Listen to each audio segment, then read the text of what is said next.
Howdy everyone. It's Thursday. You know what that means. It's time for another stream. Hello everyone. Hope everyone is doing well today. For the past week. This is like the first time in like a couple of streams I've actually done weekly streams. Even though I say I'll do weekly streams, like the past two have been fortnightly. But I think we're back to normal. I don't think I'm going to be away for another stream for a while, so weekly streams. Hello. Yeah, hope everyone's doing well. I am warm, and summer is awful, basically. Yeah. Like, I feel largely back. So I work with people in Mexico, and they were saying they had like 40+ degree weather, and we had just high 20s, and I'm like, nah, it's too much, too hot. Go, bring back the rain, bring back the cloud. I'm just not made for it, and summer sucks anyway. Hay fever. I get a load of hay fever this time of the year, so waking up each morning, awful, just ugh.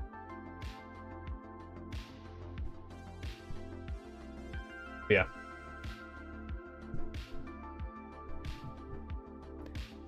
Been too hot to do too much of anything, really. More Gundam when? Good question. Probably a little what? So the reason I don't do many Gundam stuff is so I like doing videos about Gundam when I've made one. And Gundams are like a thing I like to do over a weekend. Like, oh, I've got a weekend, I'm not really doing any projects, I'll build one. Problem is like I'm busy for like the next several weekends. I'm very busy, which is unfortunate. But we'll get around to it. I think I'm probably going to do the big one, that big the Zeta car next, and then do that as a comparison to the other Zeta. That'll be a little while away. Similarly with the next paint jam, that's gonna be a little while away, probably end of like late July, early August. I'm just a relatively busy person. Well, obviously, I haven't put out a video in a while either, so they are coming. The videos are coming. Have you seen the giant? So have you seen the giant yellow ball in the sky as well? Yes, it's awful. I hate it. It's awful. Howdy, Fainalor. Howdy, Tiny Tyrannus. Second part of my lot came yesterday. I could only get it today because of me being at my summer home. Ooh. La-di-da. Summer home. You gonna cover the remaining faction focuses, or are you gonna talk core rules and other modules? Probably remaining faction focuses. I enjoyed that a couple of weeks ago, so I will continue to do that. Today, I found on the tier maker website, I found someone actually made a proper tier list with all the faction focuses in, so I'm probably gonna use that to go through as many more as I can. Yeah, I think probably over the next like few weeks we'll do some Age of Sigmar stuff. Although I do have painting I need to do at some point. Although I can do that whenever. Now I'm home, I start working on my Total War Warhammer 3 themed Krokagar. Very cool. Hello, Tony Spike. Nice warm weather. It's not been too bad today, to be fair. It's actually, there's been a bit of a breeze. It's been slightly cooler. It's been like mid-20s. It's just awful. I just hate it. I'll be waiting. This sounds like a threat.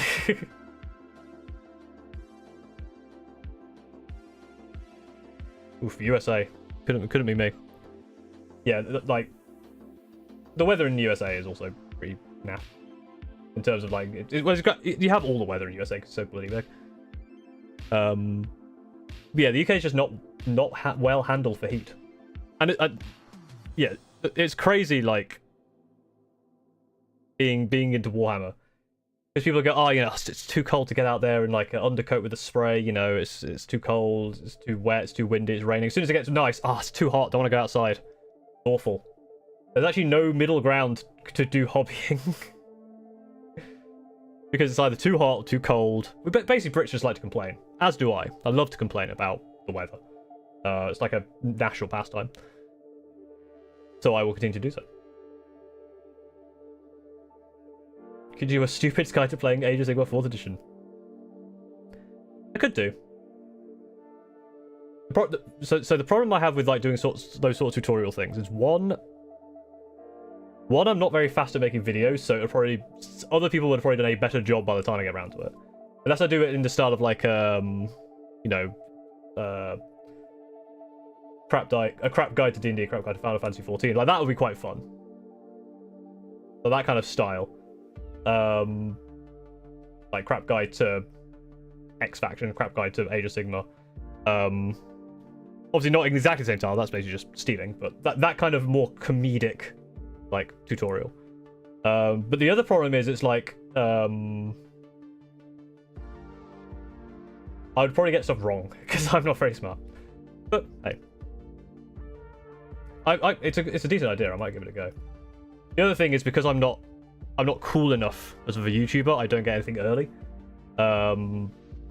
Which means I'll have to wait for it to come out and other people. Like, I've already seen, like, Tabletop Tactics have done a guide. But I can probably do something around that. I've just kind of waffled on there. You think 20 degrees is bad management to deal with 32 degree while needing to walk on a cliff every day? That's in direct sunlight. Up and down. Like, uphill both ways. Yeah, I know, like, I'm fully aware that my ability to handle heat is garbage. Like, I'm well aware that I get heat stroke very easily. I'm very, very pale, so I don't ever tan. I just either burn or stay inside. The hay fever is the thing that annoys me the most, though. It'd be fine if it was just the heat. It actually wouldn't be. The heat sucks. And I prefer the cold. But it's the hay fever. Like, there's a very specific hay fever I get. And fortunately, like, antihistamines help, which is why I don't sound too terrible now. But God, in the mornings, ugh. I always had to go out in the early morning to do priming before I got the airbrush. Florida, yeah, Florida's gonna be... Yeah, Florida, we went to Florida last year, it was very, very warm. Almost got away without getting sunburned, but one day I lapsed on the sun cream and I was punished. You prime in the middle of the winter in minus 12 degrees, that's brave. I mean, to be fair, now I've got the airbrush, I can do whatever. But I've just got to get... Now, then I've got the airbrush out, and that's just me being lazy. So it's either it's too warm, or I'm too lazy. Have you seen videos as an outsider? They're hilarious. Oh, no. Thank you. Yeah, I guess it's like a... Yeah, I'm not good enough for Games Workshop to send me stuff. That's the thing. Like, I'm not part of what... If they have, like, a partnership program. Heat pumps that uses AC is not common in the UK? No, the UK... So, the UK... Because obviously, traditionally, most of the year it's raining. Or it's fairly windy and cold. It's only really, like... The summers are warm, but they're never, like, they're brief spells of warmth. It's obviously getting worse over the past few years. But our houses are built to insulate, like, keep heat in very, very well. You know, brick houses with proper insulation. And we don't use AC. Like, AC in, like, office buildings, when it works, because the AC at my office doesn't work half the time, because the building's, like, 50 years old. And hasn't been updated. And, like, home AC, like, some people do have it.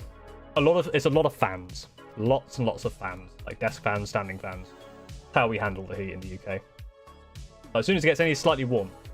The other thing I need to do is actually sneeze my car out, because my car air conditioning hasn't worked for God knows how long. Years, and I keep going every year. Like, oh yeah, I'll fix it next year, and then I never do, and it gets too cold to need it anymore. Or is that time of year again? So I should get it fixed. Oh shit, that guy has a gun. No way, that's a stick. Who has a gun? No, I'm just sticks. Sounds nuts. So yeah, I want my climate control 73 degrees on the dot. What's that in real money? I don't know. Weird Fahrenheit.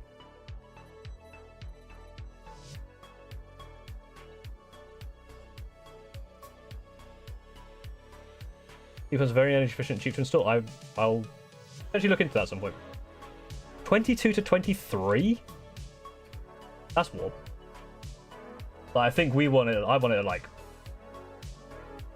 19 to 20. 20 max. But yeah, I'm from the Midlands, but I'm a northerner at heart because I love the cold. I love pies.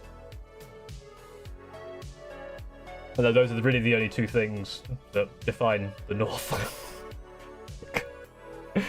Oh, that's a rude thing to say, but it's kind of true.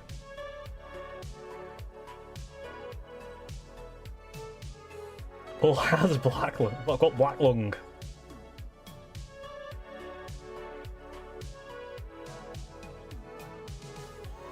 When 20 degrees at night is like horrible. Like, well, not horrible, but I definitely would like. I need it to be cooler. Speaking of being cool, what's cooler than being cool? Age of Sigmar.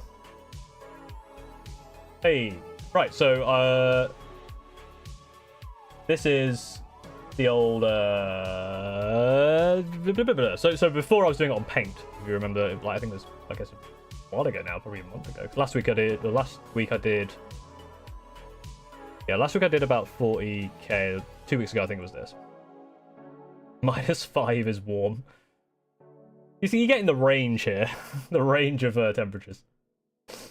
Some of the unit sizes in AO actually confuse me. For an example, the Seraphim Skink summons box is 24, but their unit size knowledge is 10.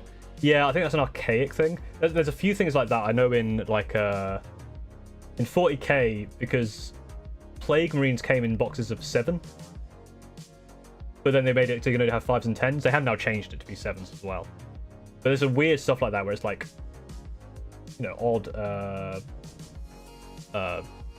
odd archaic things like that. So I think Skinks used to be able to do in 12s.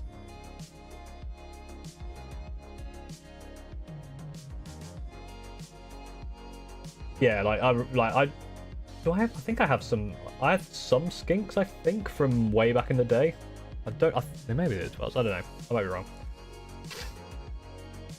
You live in northern Sweden. That is chill. That is the chill zone. 88 Fahrenheit. Because Berserkers used to come in 12. Dryads come in box of 16. It's fair. I guess they don't play in 16s anymore, though, I guess. 88 Fahrenheit, and apparently a few days ago we hit a record high in Missouri of 100 plus. Yeah, no, thank you. I love the content. Thank you very much. And hopefully more content coming soon. I'm very close to finishing. Last week I said, oh, I've got a video coming out soon, and then I scrapped the entire video. I've got another video that's going to come out tomorrow because I've almost finished it. Considering how someone gets to 35 degrees C, yeah. 20 when it's 35 normally, like ours can get that high briefly, and when it does, the country just comes to a standstill, or I come to a standstill. Play in 10s is fair. Old flesh eater kits and dryads are still mad. Speaking of flesh eater courts, that's the next one on the list. So from last time, this is as far as we got. Skaven and Gits up at the top. Got some decent amount in A. Like these were all sounded cool. Like Kharadron Overlords actually surprised me with how cool they sounded. So they kind of started to rename. I haven't ordered these yet. These were just kind of as we did them. I think I'd probably do that. Probably do something like that for the order. But for A, but that might change.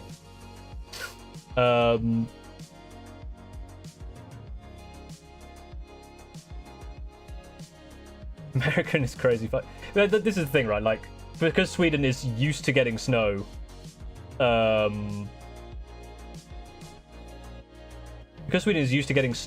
obviously they have the infrastructure for it. Like when it snows here in the UK, despite the fact that we're used to like rain and cold, snow is still not something we're very used to. So absolutely gone. Because I reckon in some places in the US, probably like Alaska, don't worry about it. And yeah, so in something like Alaska, 1 million meters of snow, who cares? Florida, what's snow? We have thunder and lightning and rain, and then literally just heat. I didn't get a chance to read them yet. Like I said, I've been quite busy. A lot of stuff going on. It's one of those things where I'll get around to it, and then I never do. But I will have a look at it at some point, because yeah, the Kharadron Overlords lore from when I read their faction focus did sound really cool. It's not. I'm not being funny, but the heat is gonna be. Yeah. No, the heat is awful. Like yesterday was horrendous. It's at nights as well. It's nights because it's warm at night. And like I said, hay fever in the morning. I can't sleep well. It's awful. I'm doing all right today though. Is that like a really cold hurricane? Yeah, that's the thing. The flight stand. I've not had too many. Like, okay, I have a what you call it, a storm speeder. And that flight stand's awful. But flight stands on stuff like Hellions aren't too bad. Sometimes they fall off, not terrible. Yeah, like that man says. I've heard the Magnet Baron's very good for flight stands. Although when I went to Warhammer World, I did see the actual size of those Kharadron Overlords things. They're actually huge. They're really cool. North South US are different. North goes to school even if it's no South. Yeah, exactly. Living next to the Mississippi River, second or third largest river in the world, and when it floods, we don't get schooled off. Yeah, I mean, it depends on how, like, I guess rivers are not designed to flood, but rivers can flood a little bit. Like, I've never had a flight stand break. The main thing is obviously, like, because I haven't painted a whole lot of my stuff, obviously. Like, the ball at the top, trying to keep them on the ball, they fall off. Like, if you just stick it on, it's not too bad. Obviously, then it makes transporting a lot harder. The flight stand for the Storm Raven's pretty good, because it is just chunky. Yeah, houses are dumb. And you can't keep the windows open either, because then all the bugs get in. Anyway.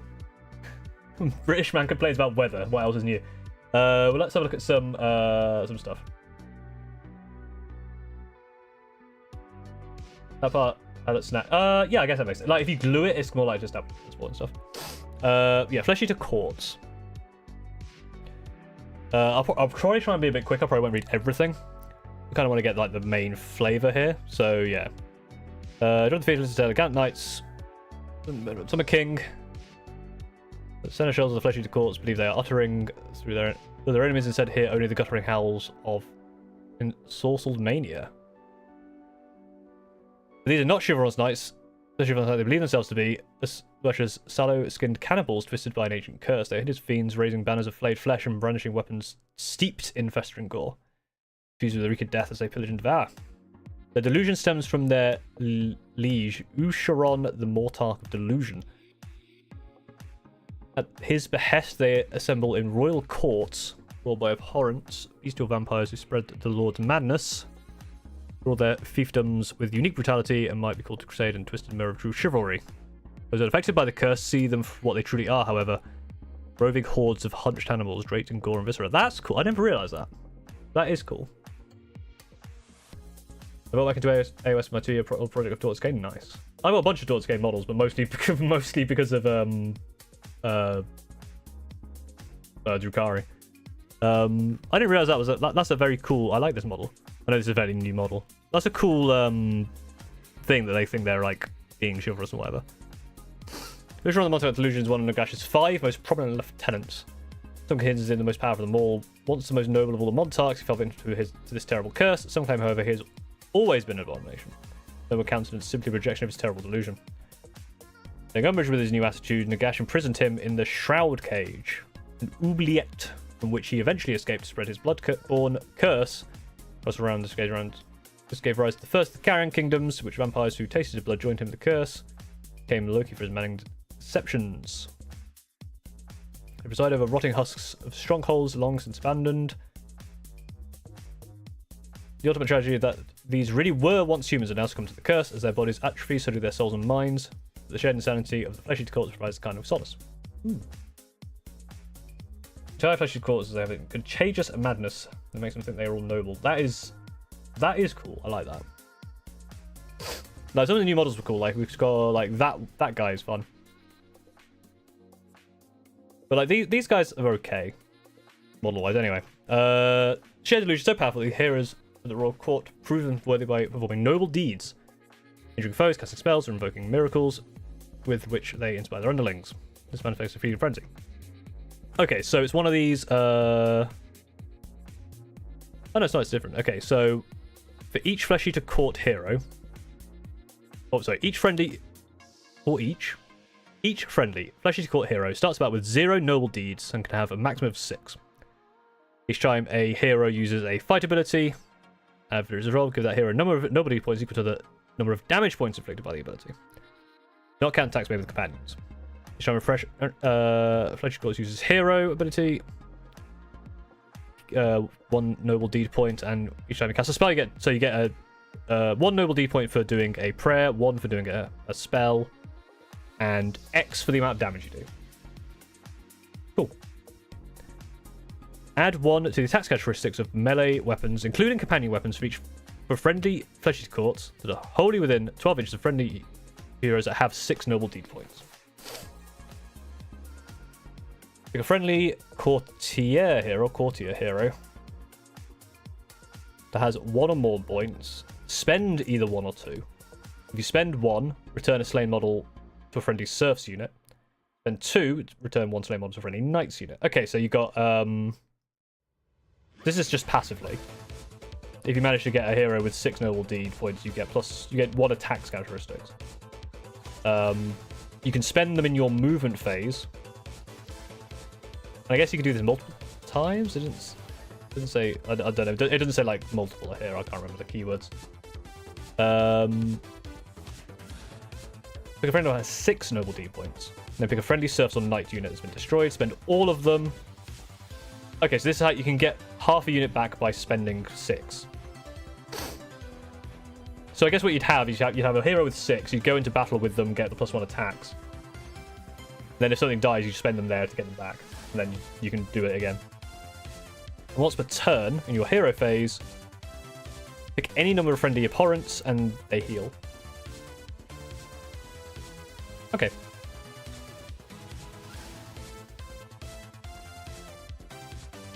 Opponent acts with Valor can rally Wavering Retainers. And the hero can either put out the call and must guard, which is that one, or summon loyal subjects. When Knights of It will lay down their lives, the royal blood running through the veins of abhorrents will, yeah, because obviously these are all serfs and knights, but abhorrents have a way to kind of keep themselves alive. That's cool, makes sense. So they appear as an untamed rabble. The delusion of the fleshy's cause does manifest in rudimentary military doctrine. Gore-splattered hunters. Sorry, I keep highlighting text. It's very annoying. Of the Ghoul Patrol, great name, are composed of warbands of menacing crypt ghouls and together in packs. When players are alternating picking units to use a fight ability, when it is your turn to pick, you can pick 2 crypt ghoul units instead of 1. Neither unit can have strike last. Resolve the second fight ability immediately after first. Okay, so basically, ghouls, or specifically crypt ghouls, which I think are these guys, 2 of them can fight at once, which is cool. Cannibal Courts, Lords of Mountain, say the other ones. The Arcana. They're soul-like vampire kin, the abhorrents can wield powerful sorceries. There is not a friendly Corpse Mare Stampede on the battlefield. Pick a friendly Fresh's Core and set up a Corpse Mare Stampede. So this is an endless spell. What do they call them? A manifestation, endless spell. Bunch of dead horses. This manifestation can move a distance up to its movement of 12. Manifestation will pass through models and the combat ranges of enemy units, but it can't end moving combat. Then pick up to 3 enemy units this manifestation passed across. Roll d3 or 2+ mortal wounds. And it also has an attack thing as well for melee. This manifestation can use this ability even if it is combat. So that's cool. So you can basically, yeah, that's a fun. Right, unit focus. Manusharon Mortarch of Delusion deigns to enter the fray. The enemies of the Fresh's Courts are doomed. Well, that makes it easy. That's kind of OP, isn't it? You're just doomed. Just nothing you do. As the Nexus of Delusion, he is a true force to be reckoned with. Even the most sure-hearted warrior may feel their grip on reality weakening. Okay, Scepter of the Carrion King. I'm assuming this is because I've zoomed it in, but that's off-center and that annoys me. I think it's probably because I've zoomed it in, right? No, it's just bad. It's just annoying. Make this center. There's a weird like gap here anyway. Whatever. Decent damage, d3+3. Abhorrents are vampires sired by Usharon himself, and courtiers are vampires sired by abhorrents. Cool. I think I get it. Oh yeah, so battle damage, standard stuff. A couple of attacks less. That was supposed to be standard, that's bad. Once unit has 6 noble deed points, the effects of Feeding Frenzy apply to 24 inches. Okay. So basically you want this guy to get his... Okay, so he can cast 2 a turn. So that gets him 2 points. And you basically need to get him to do 4 damage in melee. And then... you'll probably want to keep him there because then he's like a 24-inch aura, which is massive. Pick a visible model within 18 inches of this unit. Yeah, visible enemy. Pick one of the target's melee weapons. Immediately resolve combat attacks made with that weapon. Oh wow, okay. So you pick an enemy model. Pick another enemy unit within the target's combat range. So basically, you could pick a character I mean, like, let's just think about the mirror matter, right? Pick a enemy model. So you could pick Ossiarch. Let's say that it was basically Fleshy Skull versus Fleshy Skull, so it was 2 Ossiarchs. Or Ossiarchs. You pick him, and then you melee with this against a unit next to him. That's pretty strong. Because it's just an enemy model, you can basically do against anything. It's only casting of 7, so that's pretty good. Once per turn, any combat phase. Pick up 3 enemy units, roll a dice for each target. The roll exceeds the target's control characteristic. The target has strike last. Okay, that's also good. Like, against Gits, you just do it against Squigs, because they're always 1. But it is the unit's characteristic. Oh no, the control characteristic. Not the unit's score. So most control characteristics are really low. Like 2 or 1. So that's scary. That is the characteristic, not the actual score. So yeah, that's really good as well.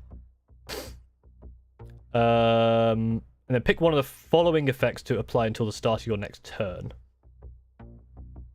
1 to wound rolls for so +1 to wound targeted monsters, +1 to run, +1 to save while they are contesting objectives, and +1 to hit for heroes. So yeah, this is basically your defense one. Like, you've got the objectives you want, defend yourself. This is getting to position. This is we need to kill a monster. This is slap. Very cool. 16 health, 4+ save, 5+ ward. Yeah, I mean, this is because remember, for those who play 40k who don't play Age of Sigmar, remember that this damage isn't the same as in 40k. This damage bleeds over. So if you attack, you know, a unit of 10 weak things, it's not just killing like 4. Like, you could get, you know, let's say, so 3's to hit, so 3 go through, 2's to wound, let's say 3 go, let's say 3, 2, let's say 2 go through, let's be generous. 2 rend, let's say 1 is safe. So there's only 1 that goes through, but that's still at minimum 4 models if they're 1 wound each. That's really good. I suppose I have nothing, but it has nothing against Marathi Shadow Queen. We'll get to that potentially. It's good though. Again, obviously no points, so we don't know how, like, but yeah. The new Huts Frosty, increasing the range, Feeding Frenzy, Shroud Cage Fragment, which is this one. Shroud Cage Fragment is Crown, can cause up 3 units to be forced to strike last, while Glimpse of Delusion turns enemies on one another.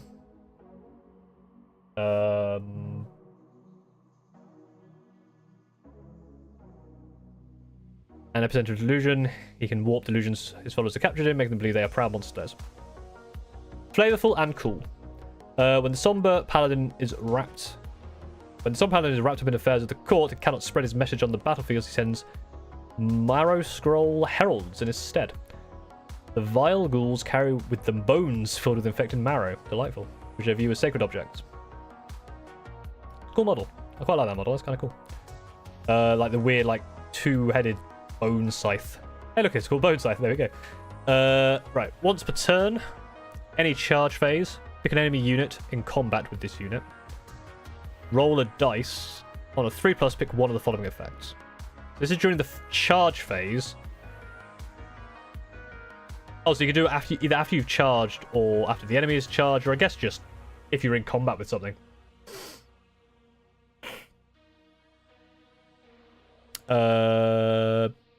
So, on a 3+, pick one. You get strike first against the target.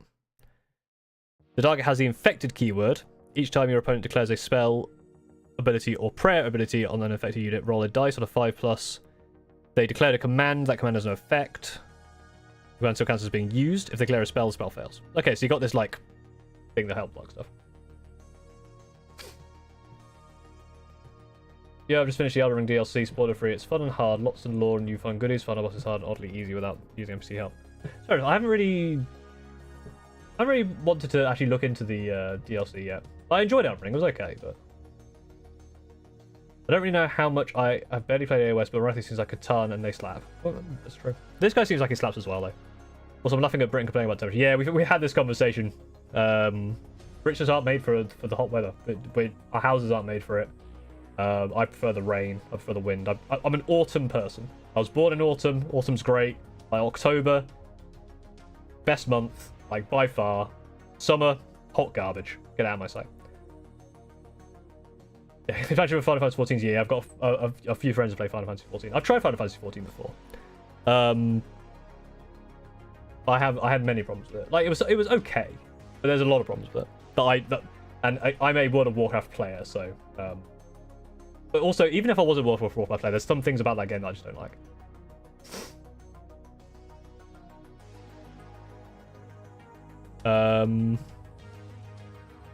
Should one accept the affected bone mania awaits? Yeah. Oh, I missed this. While this unit is not in combat and is holding within combat ranges of 3 or more friendly pledge quarters, it is not visible. That's good. So basically, if you can keep these things pretty safe. Oh, it's a hero. Okay, that's why. That's cool. The most fervent serfs of the cannibal courts are the Crypt Guard. They act as a royal bodyguard to the abhorrents, shielding them with their bodies. These are kind of your standard lads. Crypt ghouls, okay. I'll just check it, because these are Crypt Guard, but Crypt ghouls is a different thing. Is there a lot of units you need to cluster your herald around? I mean, just having like, okay, here's a thing. Can you have 3 of these? I don't know how much they cost. They have 3 of them. They just put them next to one thing, and they're actually kind of helping themselves.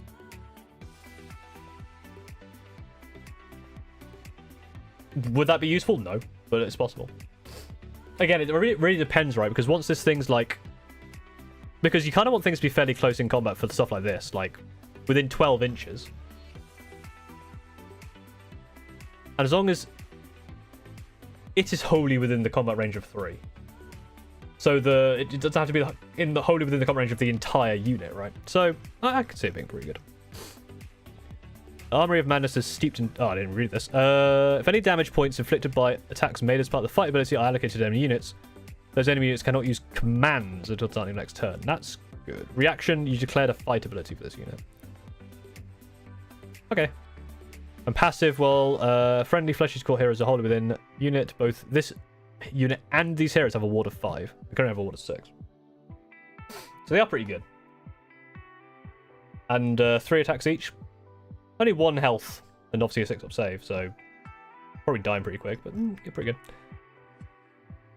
Royal Zombie Dragons, which kept by the courts as Beast of War. These draconic horrors wheel in the sky, awaiting the opportunity to begin a loathsome descent. A loathsome descent. Jesus Christ. D6 attacks in combat. 3 damage per thing. That's pretty good.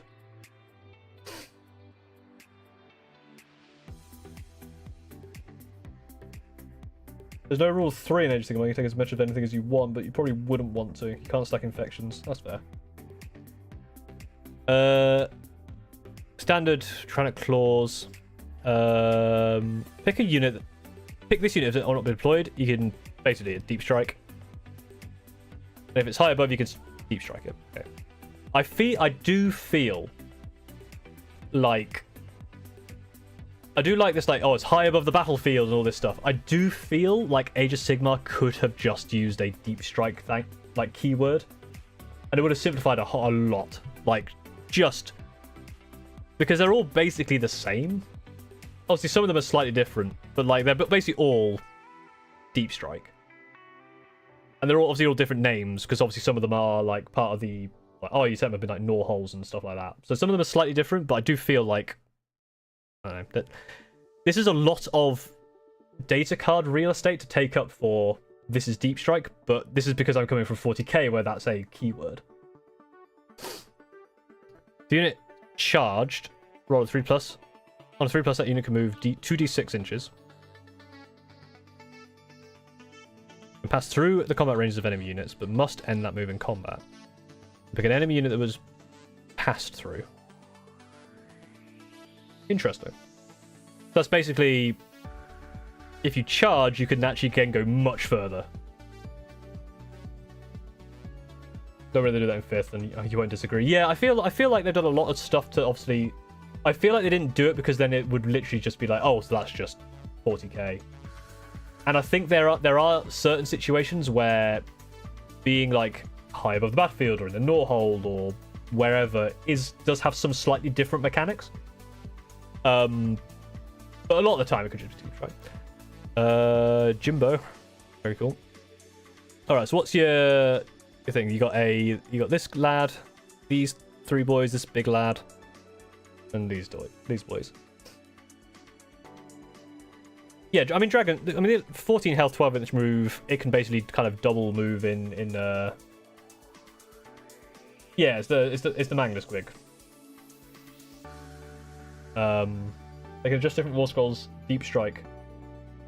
Then for balance rather than whole ability. That's true, but I think like with these ones, like I don't feel like they're ever going to be like, oh, the Royal Zombie Dragon is a real problem coming in 9 inches. We should only nerf that one to 10.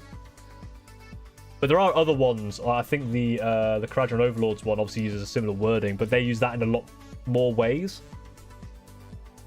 But I think when it's the most basic form of deep strike, they could probably codify that.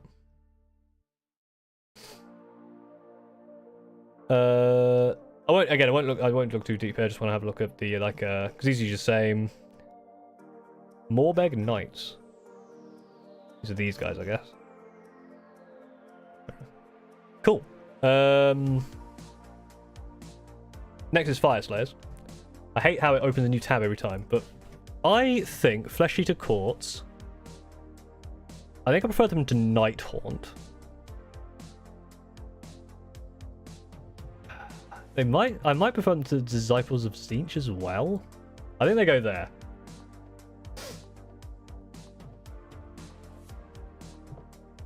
I think they go there. I think Ram is like Kharadron Overlord, Stormcast, and Idoneth Deepkin, because you can give the entire regiment to an entire regiment units or up to half your Stormcast Deep Strike. Yeah, the way that do a name is absolutely infuriating. I really enjoy reading 3 paragraphs of text code. Yes, yeah, that's the thing, right? Like if we go back, hang on, because I had to open a new tab. I could have just reopened the tab, but I'm lazy. Like, if we go back to it, the one thing it does is you get, like, cool names for it. The zombie dragon approaches from the front line from above, eyes sockets aglow with unholy energy. With a deafening roar, the zombie dragon dives into the battle like a foul comet. That's cool. It's nice flavour, it's nice fluff, but it is a bit wordy. Anyway.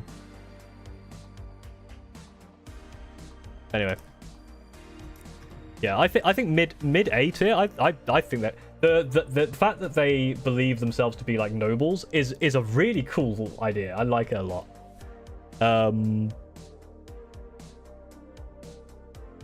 Yeah. You probably decide how little deep strike style is in Age of Sigmar. Most just don't have any. Yeah, that's true. I think with obviously Flesh Eater Courts, I think the only things that will have deep strike is like the things with wings, right? But then something like obviously deep strike is like for Skaven, they have Gnaw holes, which are like their deep strike. Time for the Naked Musclemen. Do AOS demons do deep strikes like they do in 40k? I don't. The AOS demons are very, very different. So obviously Chaos demons in 40k is like one army, right? But in 40k, each of the 4 demons is a completely different army. So they all do completely different things. Like the Disciples of Tzeentch are all about like change and flame, so it's very, very different. They're completely split. In the Edge of Myth, when gods walked among the realms, the Dwarden deity Grimnir met his end in an epic confrontation with Volcatrix, the mother of salamanders. In the pyroclastic explosion that followed their mutual destruction, Grimnir's divine soul was dispersed across the 8 realms, cooling, coalescing into a potent magic material known as Urgold. To the Orion who once followed the Berserker God still dedicate themselves to his memory. They are Fyreslayers, an entire civilization of warrior cults organized into great clan lodges who scour the lands, fragments of Urgold. Rock and stone. Their Zargrim Forge Priests work Urgold into runes of power. They're embedded into the flesh of their kin to protect them on the quests to gather more metal. An investment. Once awakened, these runes channel the might of Grimnir and the fire of Volcatrix, whipping the Fyreslayers into a berserk rage that lights their eyes and smolders their skin. His matters was forced upon him by Nagash. He used to be a genuine noble and good. Now he's a child of himself, and he forces delusion onto his children. Yeah, that's the thing. That's just like he just exudes delusion, which is very cool. He is, however, very swole. Fyreslayers are among the most fearsome warriors, inheritors of a grand and martial legacy from a belligerent god. First of their lodges was formed when Grimnir still walked the realms, and many in the Age of Sigmar directly descend from those legendary holdfasts. Most lodges built their magma holds into a natural source of heat and geomantic energy, often a volcano. These are ruled by a singular absolute monarch, a rune father or fire queen, with authority passing down through their favourite children. Each lodge hosts a forge temple managed by the Zargrim priesthood. These solemn figures have a variety of responsibilities, including assessing the smelting of Urgold, crafting runes, and ensuring that the rites of death are followed according to Fyreslayer traditions. Most lodges also maintain a Magmadroth hatchery. These terrible fire lizards are the offspring of the Urdrake, harnessed by Fyreslayers for their power and sacred significance. That's a cool model. Fyreslayers' relationship with these creatures is complex, as pragmatic as is symbolic. With their armoured hides and fire breath, they are a great strategic asset, while their existence acts as a living link to their father's death, testament to his final challenge of worthiest foe. Nevertheless, they are proud creatures, do not surrender to be tamed when struggled. Do not surrender to be tamed without struggle. Lodges are organised into Fyrds? I don't know. Each a battle host linked by a familial bond that are further strengthened as they campaign, as mercenaries will seek out incalculable precious veins of Urgold. They fight with a passion born of their fiery lineage, charging into the heat of battle in berserker rage towards their dead god. When the Fyreslayers do battle, the latent energies with the runes embedded in their flesh are unleashed. Imbuing them with berserker strength, they have 5 potent Urgold rune abilities, each of which you are able to use once per battle. Okay, so this is one of those ones where they have the keyword, so it's like, again, a lot of them do this thing where it's like you can only use this ability if you have not used any Urgold runes abilities in this battle. So it's like, basically, I feel like there's a better way to word it. Like, just each battle round you could use one of the 5 following abilities, but they've got the keyword here, so that kind of works. It's not the end of the world. So basically, once per battle, as long you can do one of these things. Each battle round you can do one of these things.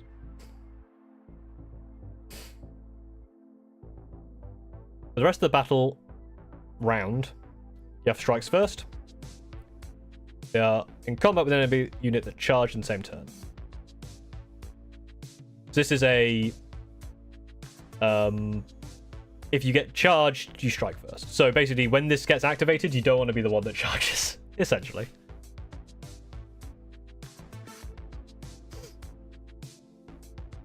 Yeah, they mentioned about mercenaries. Isn't in Vermintide, what's his name? Isn't he well, he's a dwarf. I don't know if he's a Fyreslayer or not. There is a Berserker Fyreslayer class in Vermintide 2, I think. Never played it. Never played that class. I played it too. Pick any number of enemy units within 10 inches of any visible friendly Fyreslayers, and then you do mortal wounds. So this is basically just do some mortal wounds. That's in your shooting phase.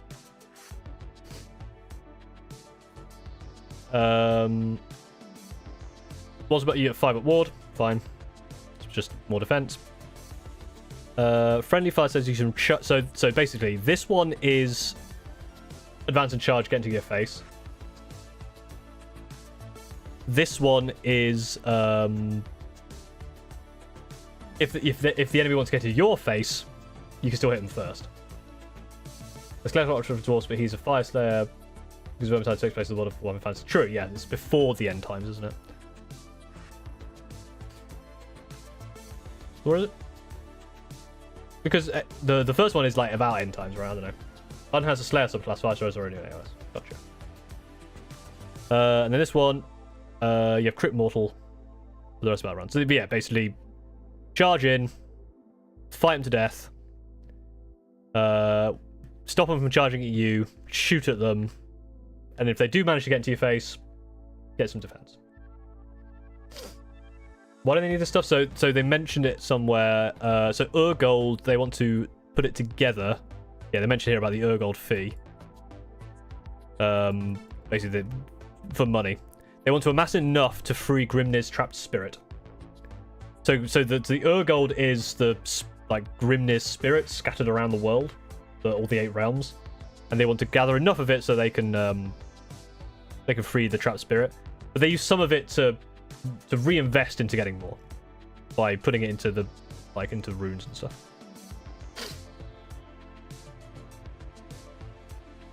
It's like a drug that may develop a craving for it.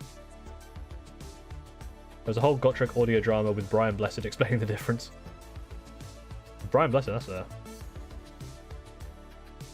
Cool. Right. Root Fury does, yeah, so this is basically telling what it does.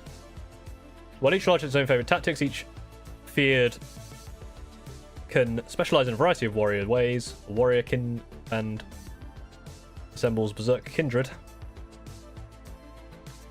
Add 1 to wound rolls for combat attacks made by friendly. So yeah, very, very good, especially with this, with run and charge. Very, very cool, very standard, very, very nice. Arcana. All knowledge of arcane runecraft and Fyreslayers is held by the Zargrim. The mastery of elemental flames and Urgold runes makes them formidable. This is a prayer, unlimited. Pick a friendly priest to chant it. Subtract 1 from the wound rolls for attacks that target that friendly unit. If it was 8+, subtract 1 for rend as well. So it's just a very cool defense. Hammer into the runesmith. Might develop a condition called Glimmerlust, in a fiction where a Fyreslayers become so obsessed with fresh runes they turn on their kin. Oof. Don't do drugs, kids. You'll be able to summon multiple Ashen Barriers, spread to Fyreslayers in magic combat. That's cool. An Auric Runefather on Magmadroth is a sight to behold. I assume that is what this is.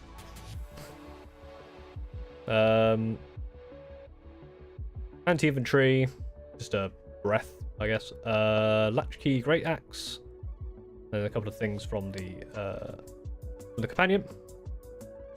Once per turn, pick an enemy unit and subtract 1 from save rolls for that target. So basically -1 to save, which is good. The rest of the turn, add 1 to the attack characteristic of melee weapons used by really Fyreslayer units that hold it within 12. So again, this is a once per battle.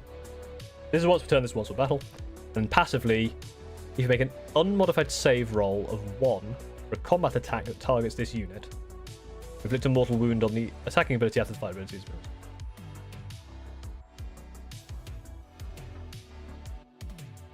Okay, right, so is that per? Make an unmodified save roll of 1 for a combat attack. Inflict 1 mortal wound on the attacking unit after 5 minutes. I don't know if that's just 1 mortal wound overall, is it 1 per 1? It's weirdly worded.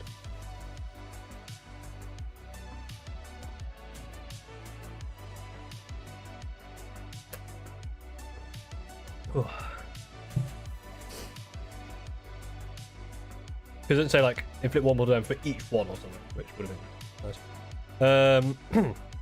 Warrior Kings inspired allies, yeah, we saw all that. Auric Rune Masters offer a subtler, imposing power, but they specialise in tapping into the power of Urgold.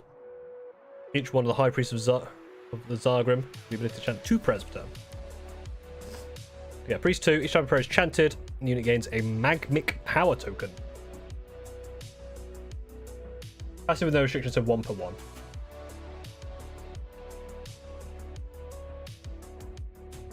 Supposed to be a secret to the other cultures, only very recently the other dwarves groups learned of the reason they want to get the gold. That's interesting. Remove 3 of this unit's magmatic power tokens. If you do, apply the effect below that corresponds to the Urgold rune ability that was used. Oh.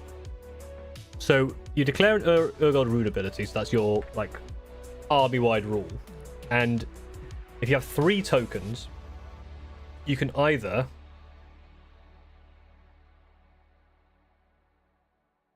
add 1 to the wound rolls for things that have strike first. So the thing that gives you strike first also given +1 to wound. This one I believe was the determination was the the ward. So a ward of 5, you actually get +1 to save. The advance and charge rolls, you get +1 to them. +1 to rend for the +1 to, I believe that was +1 to wound. Oh no, crit. No. Yeah, crit mortals. Oh no, this one was crit. Yeah, Searing Heat was crit mortals, right? Yeah. So you have crit mortals and +1 to rend. And then increase the range of Rune of Farsight ability to 416. And that was the shooting one. So that's pretty good. You're probably going to want to use it on either this or this. So yeah, you get each time a prayer chanted by these units answered, you get a magmatic power token. You can do 2 per. Is there integration in the original Urgold rune mechanic where you roll a dice? When you blaze a rune, if you've got a 6, your rune would go against better bonus. That's cool. Yeah, this feels like a lot more like control, which is nice.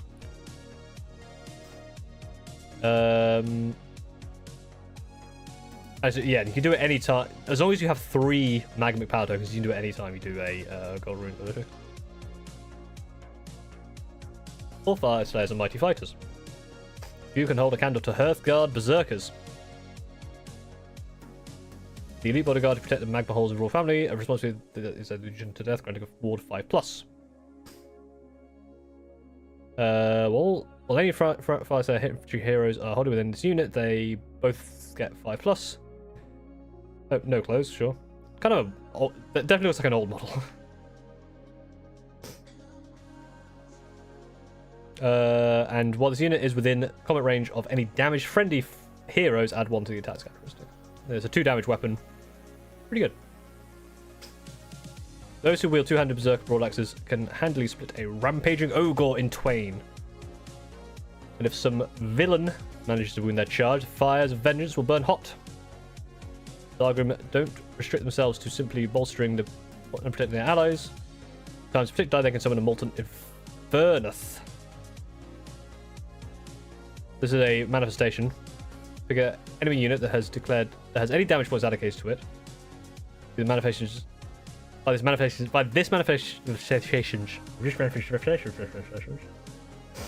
Can't speak. This manifestation's attacks to be the target. Subtract 1 from the wound rolls for the target's combat attacks until the end. So yeah, -1 to wound when this thing attacks. Pretty good. They came out 2015, 2016. I mean, they're not like super old, but they definitely look a bit outdated.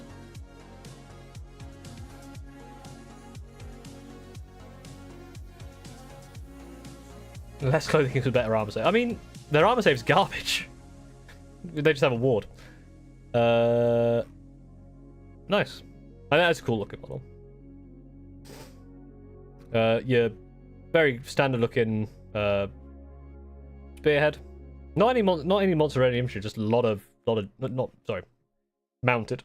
Not any cavalry or any monsters or anything or any machines. It's just loaded dwarves. Kind of, yeah, same stuff there. Okay, who's next? Idoneth Deepkin. I would say that this song's a bit of a bop. It is a bit weird, that photo, because it's just side on. I'd say Fyreslayers would be for me. They're okay. They're kind of cool. They're just nothing jumped out at me at being like wow. So I think B tier is probably fine for them. Maybe below cities. Cities has some cool stuff. We still B. They're middle of the road for me.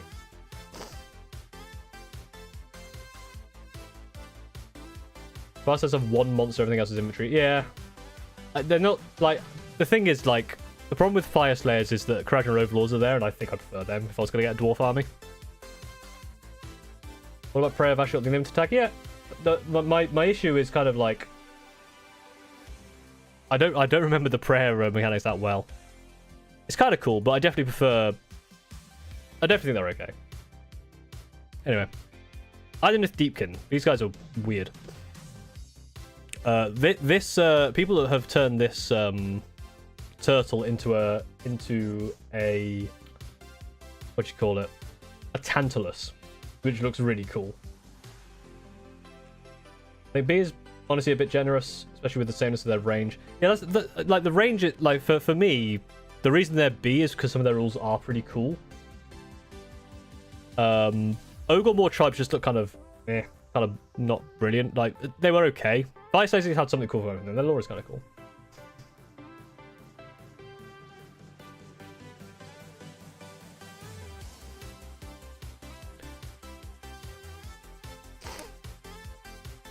But then I'm also very generous with a lot of things. I'm very generous. So, to most in the mortal realms, the Idoneth Deepkin are nothing but a myth, a story of demons from the sea, told to frighten little children to obedience. The truth is far more terrifying. When the Idoneth Deepkin emerge from the ocean depths, they come to claim the souls of the living. Theirs is a tragic tale. In the age of myth, not long after the dawning of the realms themselves, the mage god Teclis and his brother Tyrion awoke in the realms of Hysh, newborn divinities of Elfkind.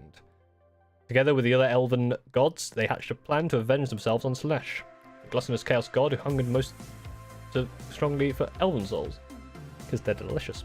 They captured and imprisoned the Dark Prince, and using an arcane tool known as the Ocarian Lantern, Teclis drew countless lost elven souls from its belly. One by one, these spirits were distributed among the elven gods. And Teclis used his portion to craft the ideal elves of his imagination, named them Scythe, or the Awakened. Yet somehow they were flawed. None of the mage gods' attempts to purify their tarnished souls bore fruit, and eventually the Scythe fled their father in fear, hid from his scrying gaze in the oceanic depths. So they basically just went to hide into the sea. Corroded by the exposure to the Dark Prince, the Scythe's souls suffered a withering degradation that cut short their elven lifespans, or afflicted them with sadistic madness known as the Malachi. Or the Malachi.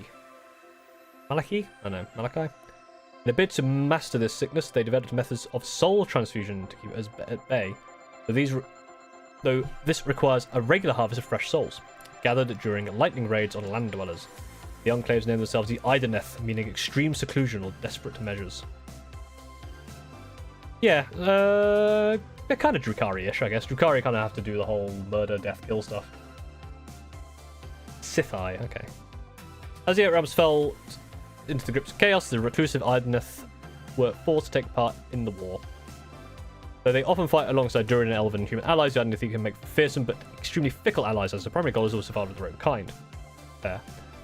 Only a handful of Idoneth are born in every generation with fully formed and noble souls. These join the elite ranks of the Achillean warriors, where the green comes from, which is actually blue, or enter the conclaves of sages known as the Isharan. Most, however, are born as Namati, sightless and short-lived elves whose life force must be topped up through transfusion of fresh souls. I actually own some of these. I've not built them yet because I was going to convert them into mandrakes because they are very mandrake-esque. I put ketchup and onions on my pizza. Why? Why would you do that to yourself? Actually, onions on pizza is fine. Ketchup, not so much. Ostrich Bone Reapers. I think they come later. Isharan, yeah. Also forgot to say hi, Paul. Love Stream Raven. Thank you. I think I've got a. No, I guess I have kind of a Stream Raven. But it's tangentially related. This caste system is as inhospitable as the depths of which the Idoneth live, and is reflected in the ways they do battle. Namati auxiliaries unquestionably follow the word of their callous Achillean commanders, and Ishran soul guides fighting with discipline and skill. All three aspects work together in deadly unison. I love the turtle models. They're very, very cool. The Idoneth must periodically leave their enclaves to travel the whirlways of the sea to maintain the supply of souls. Their approach is always shrouded by the Ether Sea, a spectral echo of the watery depths that is conjured and maintained by the Isharan.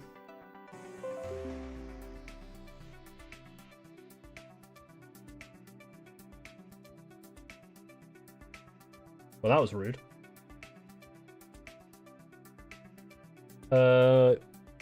Apparently, I disconnected on OBS. I assume everyone can still hear me.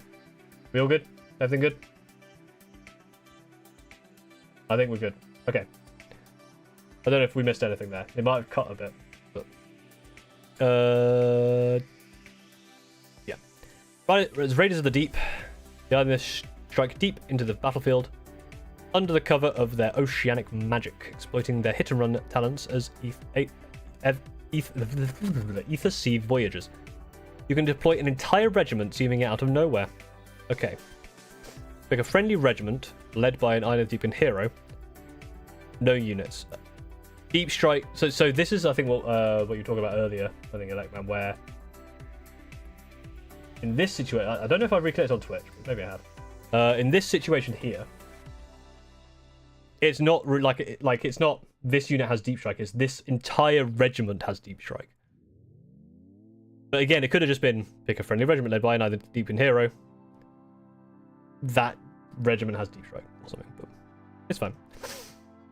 Pick a friendly Idoneth Deepkin unit as traveling in the Ether Set up that unit on the battlefield, wholly within 9 inches of the battlefield edge. Okay, so this is where it becomes different. So if it was just a standard like deep strike, quote unquote, it wouldn't include the battlefield edge. So, but yeah, essentially you can either put like a lot of stuff in. But it can just be one dude led by a hero. Fair enough. A different effects apply to friendly Idoneth Deepkin units for each battle round as shown for the 5th battle round onwards. Repeat the sequence starting with low tide. So the rest of the this is power from pain essentially. The rest of the battle round subtract 1 from hit rolls for shooting attacks that target this unit. Subtract 1 from hit rolls for combat attacks that target this unit. If it did not use any charge abilities. Subtract 1 hit rolls for shooting attacks that target this unit. And subtract 1 from hit rolls for combat attacks that target this unit if it didn't use any charge abilities. Okay. So you basically you're -1 to hit, apart from if something charges you. About right 2, the rest of the battle you can use run ability and still shoot and or charge. Okay, so this is power from pain. Power from pain, like rank 2 was charge and run, advance and charge. You have strikes first. So basically, from battle round 3, you can advance, charge, and strike first.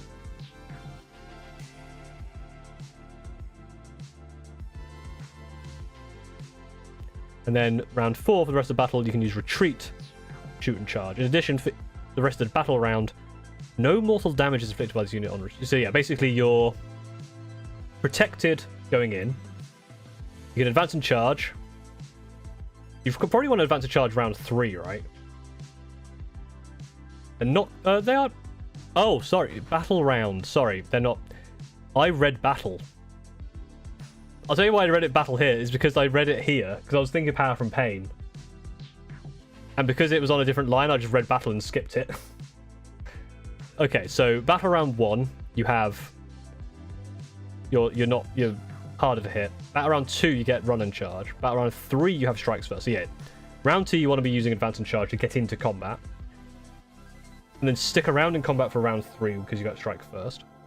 Or at least be close enough that you don't have to advance and charge to get into combat. And in round 4, you run and then charge back in.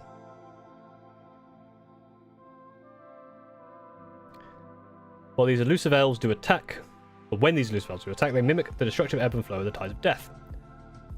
They provide 4 abilities that progress with each passing round: low tide, flood tide, high tide, ebb tide. Raiding parties employ a variety of specialized tactics. The Achillean battle masters, cold-hearted elves with a particular mastery of the undersea beast they ride in battle, make full use of these ferocious approaches, adding 1 to hit all companion weapons. Fair. Extra shark. Other battle formations employed by the Idoneth Deepkin rely on the superlative sorcerers of the Isharan. Or the Isharan. Isharan. Yeah, strike first on the enemy turn is approved. Exactly, yeah. Basically, for the entirety of battle round 3, you get strikes first.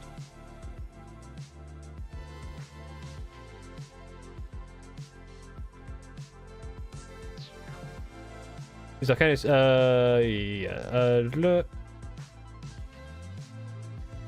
other children examined by birth by soul scryers who induct those with potent talents for magic into the Isharan. These are Arcanists or Arcanists use the power to safeguard on the society. The hostile depths. A friendly wizard, and then pick a friendly unit. Move it. Pretty simple. When the flow of battle demands a tactical retreat or reposition, the Law of the Deeps further enhances the mind-boggling mobility of the Deepkin. Very cool. When Deepkin must apply the greatest force they can muster, they summon an Eidolon of Matalan, or Matalan, using the souls of their dead kin. This avatar of the lost elven sea god has many faces. The aspect of the sea represents the nature of the vast ocean in both its limitless embrace and overwhelming horror. I mean, the ocean is scary. I don't rely on a lot of round time to make the most effect of their buffs. Attack too early, they lack the punch, yeah. Kind of squishy like Drukhari. Yeah, I kind of makes it like the one problem I always had with Drukhari is I always power from pay, like I always just charge too early. Kind of very much I think very much like a trade, like Drukhari are all about like kind of trading and moving, like you're gonna lose stuff, but can you trade up for it? And I was never very good at that. Blasts of Abyssal Energy. Just blast. Cytran and Deep Sea Scepter. And Storm Shoal's Fangs. Add 1 to casting rolls for this unit. Very nice. Pick up to 3 different visible enemy units. Subtract 1 from save rolls. For combat attacks that target those units. Yeah, so subtract 1 from saves, 3 units. Visible enemy units within, so not wholly within, which is good. If this unit has not charged this turn, an enemy unit in combat, or 3+ a target can't use commands. That's fair. And ignore negative modifiers to control scores of friendly Idoneth Deepkin units that are wholly within 12 inches of this.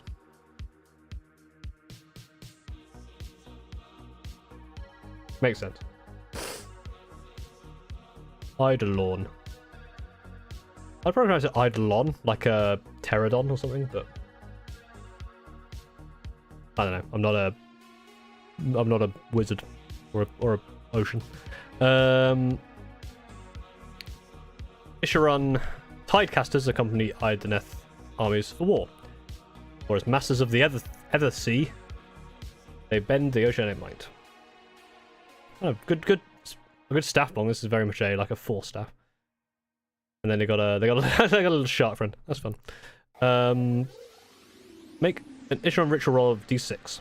On 3+, pick one of the following effects to apply. Once per turn in the hero phase. Friendly other Deepkin units cannot be targeted by shooting attacks unless it's within 12. Pretty good.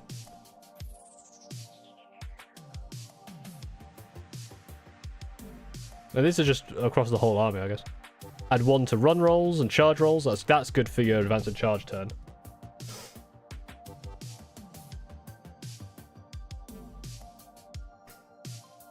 Each time an enemy unit uses a retreat ability after the effect of that ability is resolved, inflict D3 mortal wounds. Fair. And then the other Deep can harness not just the element of power of the sea, but also its more vicious inhabitants. Mind leashed and ridden by Embalers, who tap into the predatory instincts of their mounts, and Achillean Alopex is a vicious killer. Sorry, ferocious killer, I don't know why I said the word vicious, it's a completely different word. I remember seeing, I think it was like here are some army lists. I remember, yeah, the Island of Matalan. It's a real world world surprising, it's Greek for apparition. Fair enough. There was like a list that started to become popular in like competitive Age of Sigmar 3rd edition, which was literally just all sharks, which seemed really fun. So it's got Harpoon, Anti-Monster, I guess it's, you get to choose between them. You can either have the Anti-Monster or the Ample Infantry. Basically, you're choosing who you want to go against. The Ferocious Bite is Anti-Monster, that can't be changed. Add 1 to the attack characteristics of the Ferocious Bite while it's within 6 inches of any damage to enemy units, or while it is within 6 inches of any enemy units have had any models slain. So basically, +1 attack for Blood in the Water. Makes sense.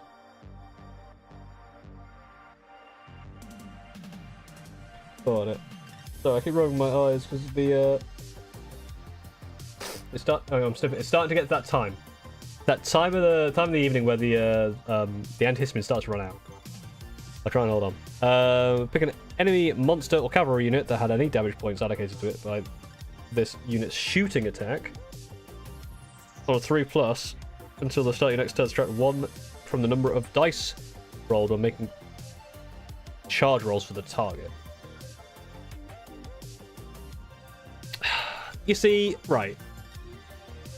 I kind of think that... Well, I know they're trying to like condense stuff. Just based on the fact that this is a net and this is a harpoon. I think this should have been, if you have the net launcher and you attack cavalry, this happens. Or if you have the harpoon and you attack a monster, you get 1 more die, up to 3. Because we've seen that before. We've seen you get an extra die on charges up to 3. We've seen that in other places. So I think it would have been cool to be, if you have the harpoon and you hit a monster on a 3+, you can charge, you can reel yourself into it. Or with the net launcher and the cavalry, you can basically slow them down in net. That's the way I'd like to see it. I think that would have been fun, but it's fine. But then again, I'm probably just thinking of the harpoon in Gaslands, because that's how I use it in Gaslands. I just have a harpoon on a card, just attach it, just zoom myself in. Yeah. Getting Ishlane Guard. Instead, ride smaller and more agile Angmora eels. That's a cool model. They excel at pinning enemy units in place. Oh my god. The eyes. I should stop rubbing them, it's probably not helping. They excel at pinning enemy units in place by neutering their offensive output, while simultaneously gaining extra protection from their Galv shields. Hellsaber, Fangmora, Fangs and Flash Tail. Enemy unit in combat. On a 3+, subtract 1 from the attack characteristics of target's units for the rest of the turn. There. It has 5+ if it's charged. Okay, it doesn't have a ward otherwise. Oh. Cool. And there's 3 of them in the unit. Very cool.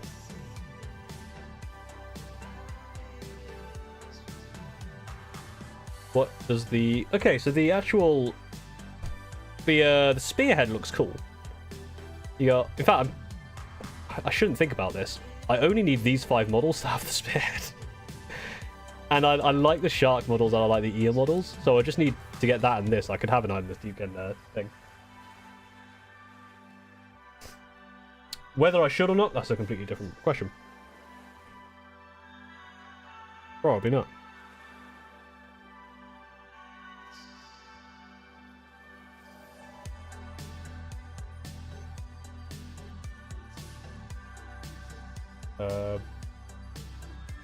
Sorry, something. It's something similar. The net launcher would stop enemies from piling into shot them. Yeah, yeah. I feel like that's an idea. Do it. This is right. It would depend how Spearhead goes, right? Because obviously, 4th edition comes out this weekend, but it's not going to be out to like mid-July. I'll definitely want to play Spearhead. If Spearhead is good, like if Spearhead's really good, I would happily, because this is kind of a small enough army that you could probably make one of these in a weekend. Especially because I already have these 10. I haven't built them as mandrakes yet. I want to get the new mandrakes when they come out separately. I'm not currently playing Drukhari, so I don't need to do that for a while. I need to. This is where my headspace is. I'm currently in 40k. I'm currently all in on Screaming Raymond's right now. At some point, I'll probably finish that. I'm going to a tournament in September. Just a one-dayer. Probably when the Drukhari Codex comes out, then the Thousand Suns Codex comes out, I'll move over to them and start building that up. With Age of Sigmar, Spearhead might be a cool thing. And then, because I'm not doing Drukhari stuff at the moment, and there's an alternative to the Mandrakes, I don't need to use these as Mandrakes anymore, so I could actually get either Spearhead pretty quick. Again, it would depend how much these things cost. But it's the thing. Right, Maggotkin and Nurgle next, but let's go over here. Where are you? Idoneth the Deepkin.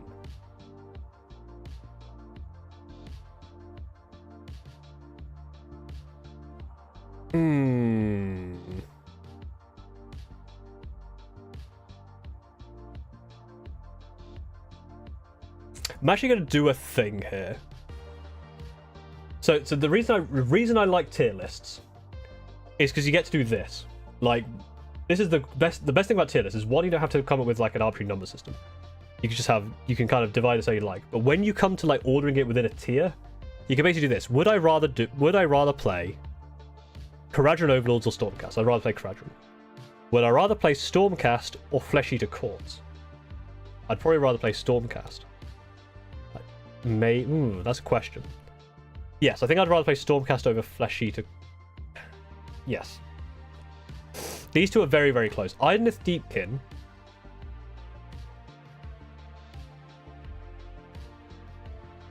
Right. I don't think I definitely prefer to Tzeentch. Tzeentch I definitely prefer to Nighthorn. These three here are very, very close in terms of like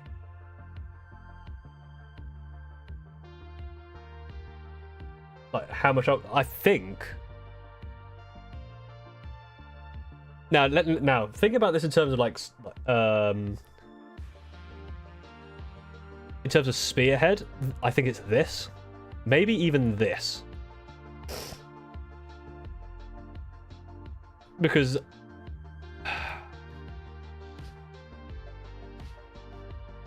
I think it's to the point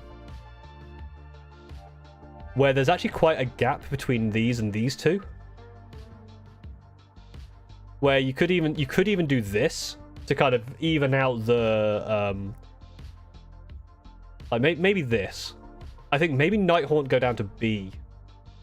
I definitely want to play more than Tzeentch. I don't think, based on the, kind of these five, this one doesn't have the same level of desire as these five.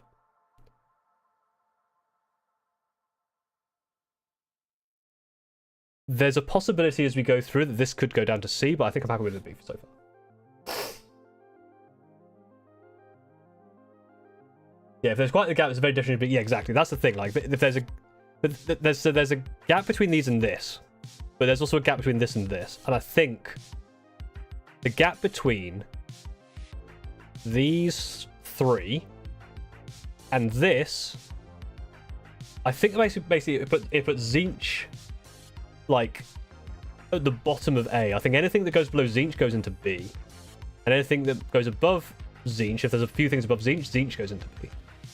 Kharadron Overlords are so high because I really liked their unique kind of ability, and I like their ton of tech, like Magitech style stuff.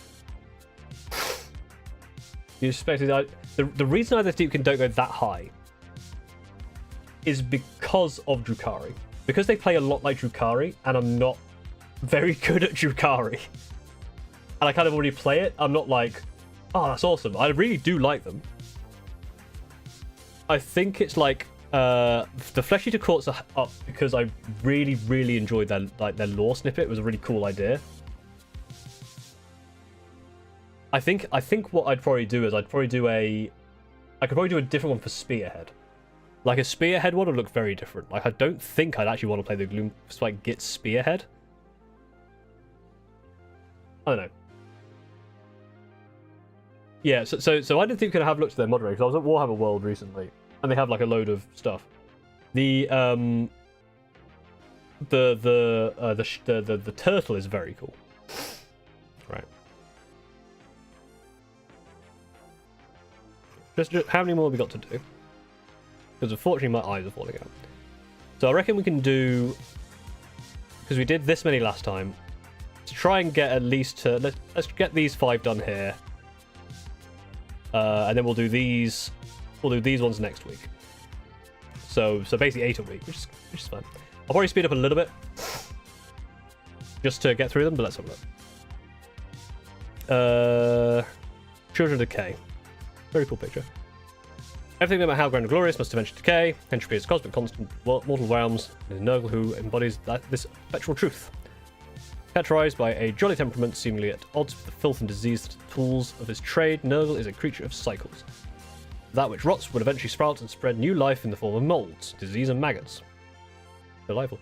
His followers know him as his grandfather, and he welcomes his congregation with open arms, asking only that they share his gift far and wide. Mortals who worth it, Nurgle see their disease forms as a blessing. They're inured to pain and despair. Their blood burning with feverish power. Their bodies protected by a layer of salt and flesh, they march with lumbering purpose amid peals of dolorous bells, headed by swarms of flies, poisoning the land in their wake. Very cool model. There's a lot of very cool models in Nurgle. It's the same with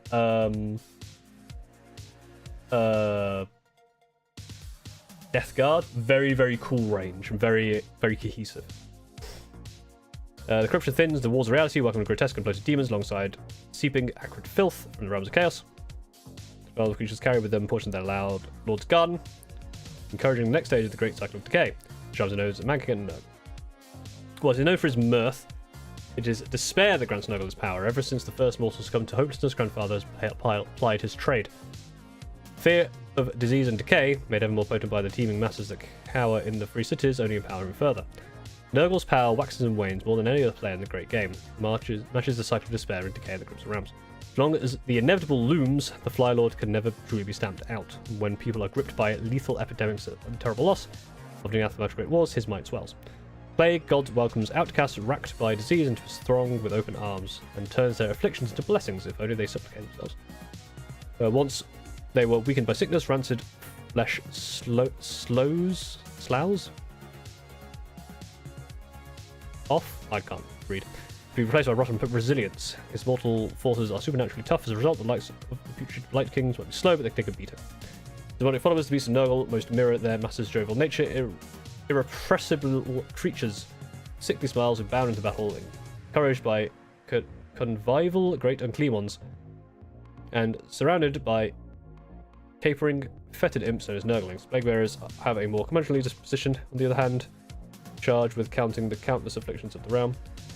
They find the realm such as their kin grating, not that such distractions matter to those they cut down. When Maggotkin hosts muster, they bring kingdoms to their knees with a natural agues and drink deep of their despair. And though Nurgle's armies crop up in each of the realms in the twisted realm of life, it is twisting the realm of life into an extension of his beloved God that motivates him beyond all else. What is disease if not all-conquering form of life? If the realms must rot to bring Nurgle's realm into being, so much of it. Sonic warriors are noxious demons about to Nurgle, blessed by Plague Father. So, pick one of the following effects. Oh, this one's interesting. Yes, pick an enemy unit, and it's diseased. Pick a diseased unit. Each other enemy unit in the carcass is also diseased. If all enemy units on the battlefield have disease, inflict a mortal wound. If a diseased enemy uses an ability that would heal or return slain models, instead it removes diseased. And then on a D3, at the end of any turn, roll a D3 on each disease unit, and then you inflict mortal wounds on a 2+. All rates AOS factions based on his favourite models from their ranges. That's interesting.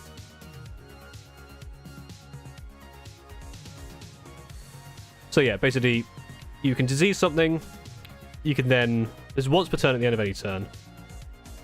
You disease something, or if something is diseased, you disease things around it, and if everything is diseased, you can do damage.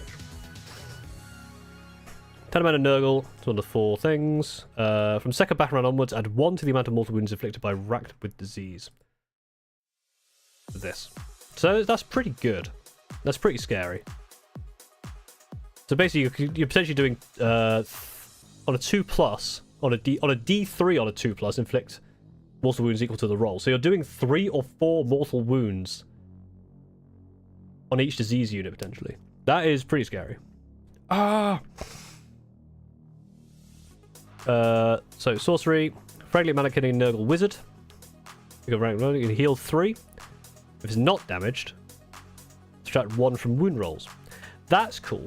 That should come up more often. Heals. So this is what, like with like tech greens, for example. They heal things, but obviously for the first turn they can give the buff, but the heal is worthless.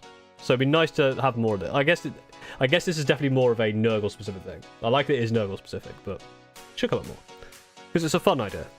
Because it basically just means that you don't have to waste the heal, which is nice. Great and clean ones, 20 health. Nasty. D3 plus 3, can shoot in combat. Host of Nurglings, which companions. Just big weapon. This music is a bop, but not exactly a Nurgle. I guess he's jolly. Maybe he'd party to this. Like a friendly Maggotkin and Nurgle demon. At the start of the battle with 3 or more models has been destroyed.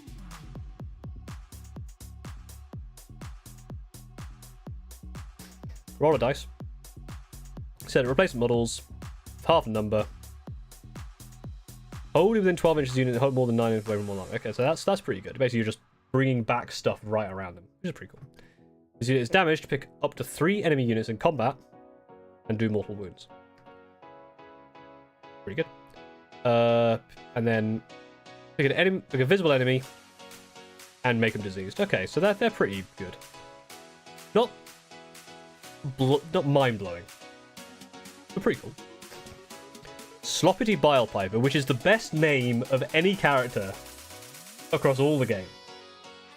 Because you can use him in 40k as well, I think, as a Chaos Demon. Sloppity Bile Piper is such a good name.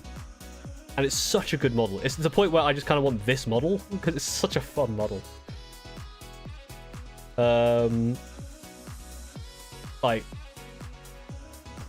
Marotta. Or Marita, I guess. Pick a visible Maggotkin Nurgle Demon. Wholly within 12. On a 2+, pick one of the following effects to apply for the rest of the turn. A stabbing, we will go. Add 1 to the wound rolls. Early one evening, my posture was seeping. Great song. Sloppy Bar Pipers have a suitably revolting repertoire of repulsive refrains to draw upon battle. Revolting repertoire of repulsive Someone had real fun writing that. Someone had a lot of fun writing that. Wall rolls cannot be made for damage points inflicted by targets combat attacks. That's pretty scary. My love is like a ripe fart. Wow.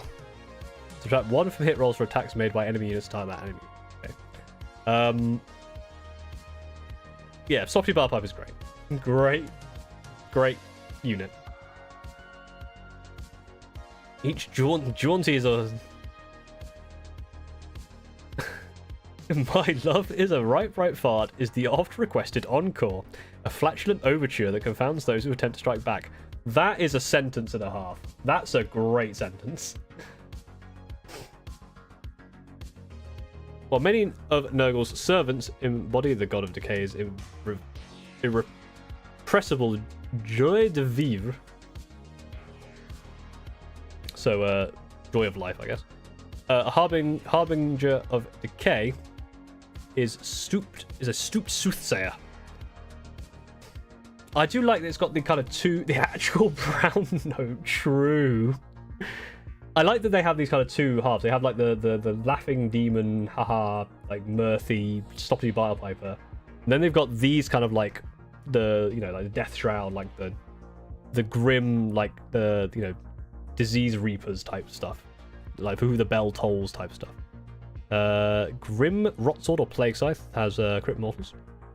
And Demonic Mount's Flyblown Bite. Pick up 3 enemy units within 24 inches. Until the start of your next movement. Until the next turn, subtract 1 from the movement categories of each target and swap roll 1 for charge. Very, very cool. Omens of Decay. All Chaos factions in AOS do a really good job of showing. Yeah. So like Tzeentch has like both the change and the fire, which is also very cool. Pick a visible enemy unit within 12. They make a chanting roll. So this thing has prayers and... Was it just... No, this is just ability and it has prayers, okay. Subtract twice the current battle round's number from the target's control score. If the chanting roll was 10, this effect affects all enemy units within 12. Interesting. 7 health as well. Another great model. Pestilent Priests are accompanied by corpulent warriors known as Putrid Blight Kings, whose filth-encrusted armaments range from scythes to bludgeoning walls. So, dudes with health, add 3 to these units' count while they... Yeah, so... They can have up to 5. 3 health each is pretty good.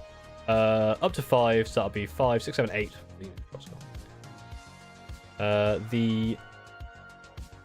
So you got some sort of yelling boy, plague bearers, these guys, and then some of these flies. Plague bearers, strap 1 from hit rolls. Very cool. Okay.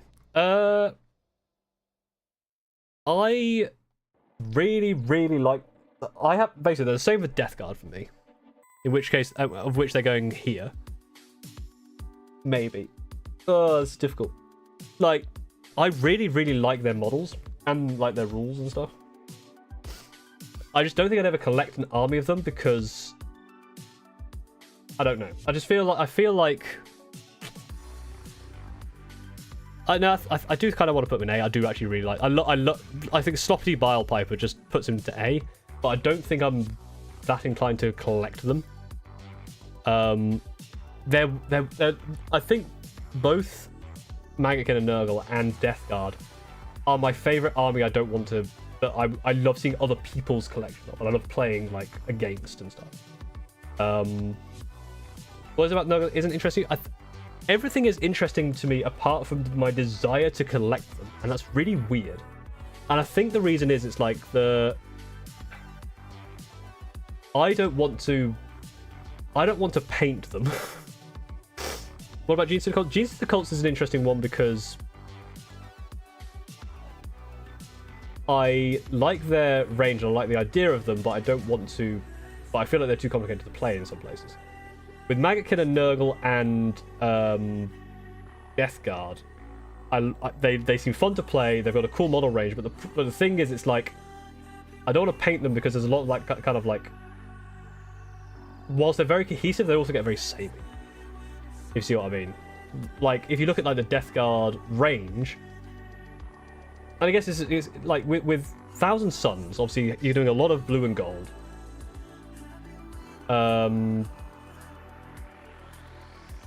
You're basically doing a lot of blue and gold, right? And but you have stuff like you got some like Spawn, or you can do some Zangors. You can do some like wizardy stuff. You've got Magnus to paint. You got what was the other thing? Like Mutant Vortex Beast. You got these kind of other things. With Death Guard, even Mortarion looks like it's painted similar to everything. It's like basically like drab green. I don't know. It's a very weird thing in my head where I think partly is there's a few justifications I probably come up with. I don't know what it is specifically that means I don't want to collect Maggotkin. I know you don't have to do the classic green, but I feel like out of all of the armies, it's the same with Thousand Suns, right? I went with the classic Thousand Suns because I think they look cool.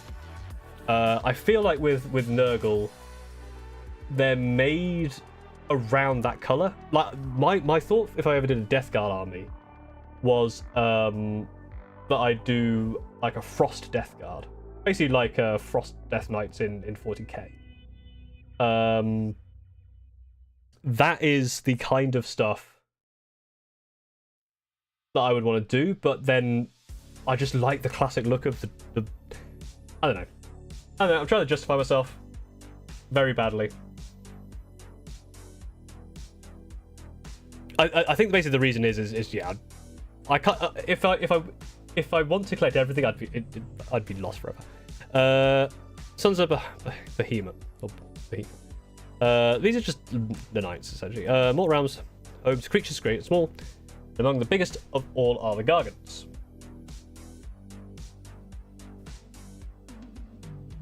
Yeah, my pictured Blight Kings. They are very cool. They're like pale skin with the dark blue armor. That is very cool.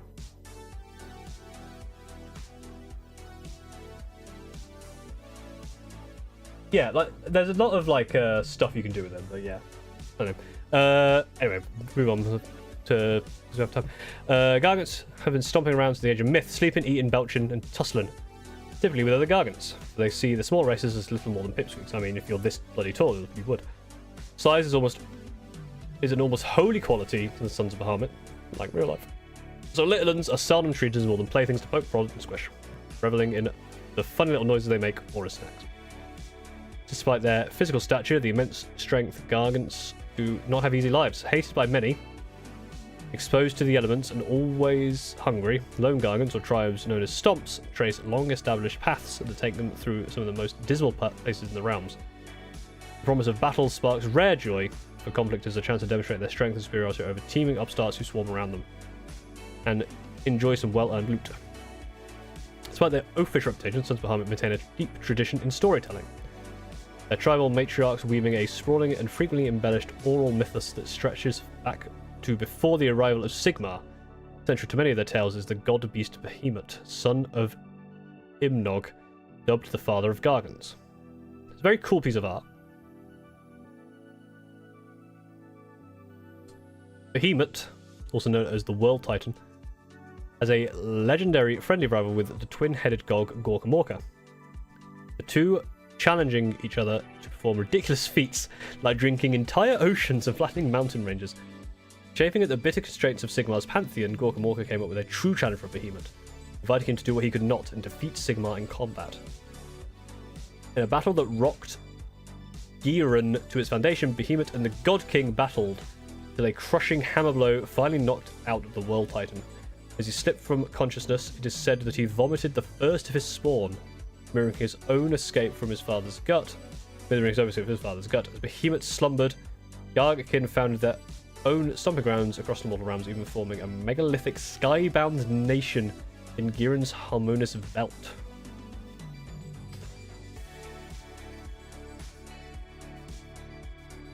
Gorkam. 33 watching, only 38 likes. Smash that like button.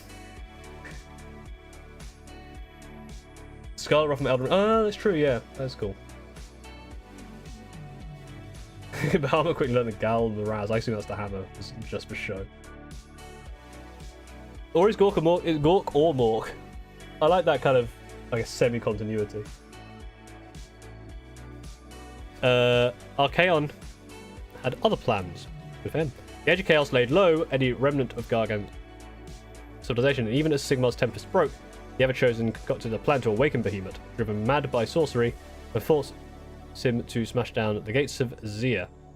Just as he began to rouse from his slumber, Behemat was slain by the Celestant Prime, a lost sense to decline by every living Gargant. In the wake of Behemat's demise, a change has swept Gargant kind. Some fell into a deep melancholy, while others were whipped into a great fury.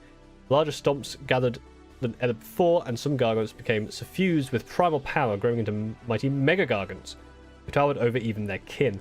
The theory began to form within tribes. As Behemat had supplanted Imnog, so too could one Gargant grow to such a size that they would overtake Behemat.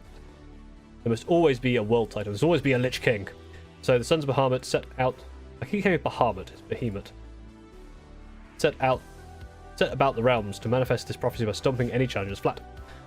Whether employed by mercenaries defending their own territory or simply showing off their might, the sight of a stomp of Gargants inspires fear in all but most foolhardy. They carry a deep enmity for the edifices of civilization, for they are Sons of Behemat, and everything must crumble before their almighty strength. Sons of Behemat come with a power-sexual rampage abilities that they use to great effect. Each of your towering titans can use one of these abilities per turn. A Gargant charge releases all terrible momentum at high speed. Oh. Timber! The Warhammer. Hey, that's the Warhammer from Warhammer. It's the Khaine from Citizen Khaine. Each time a friendly Mega Gargant model is slain, before removing a player, the player must roll off. The winner picks a point on the battlefield within 3 inches of that model and inflicts D3 mortal wound damage on each unit within 3 inches of that point. It has lower health characteristics than that model. That's fun. The roll-off is interesting. Pick a friendly Mega Gargant for any charge phase. Mega Gargant or Gargant that's charged this turn has not used a Rampage ability this turn. And then pick an enemy unit and then mortal wounds.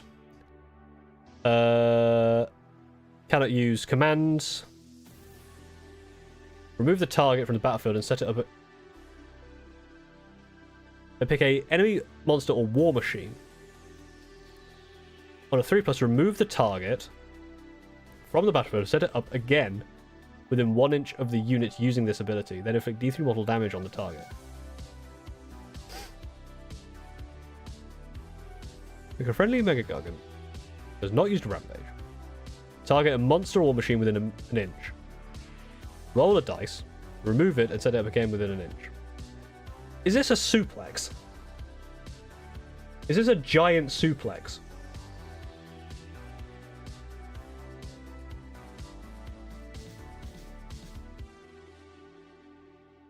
Because you're within an inch of it, you can pick it up and basically put it an inch behind you. So this is a Colossal Slam, yeah, it's a suplex. Mega Gargant hoiks the foe over their shoulder and slams them into 4%. This is a suplex.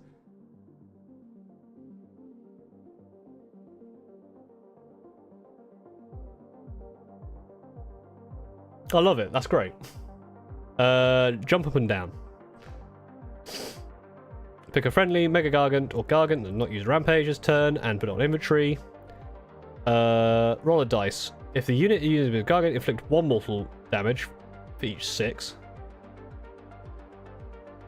If it's a Mega Gargant, it's for 5. So it's a 3. Roll a dice for, yeah, so each model in the target unit, so like a target of 10, each 6 is immortal, each 5 is immortal. That's basically the everyone, it's a suplex, yeah. This is great. This is a fun rule.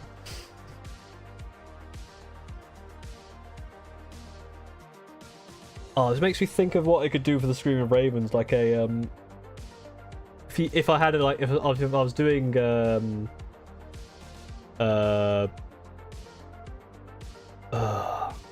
was doing some custom units for Screaming Ravens, I'd have a custom Brutalis that could basically do this. It'd be like Urgot's ult from or not Urgot's ult, Urgot's E from League of Legends, where he charges and then flips someone over. That was what I'd have for a Screaming Raven Brutalis, where it charges in and then just throws it over their head.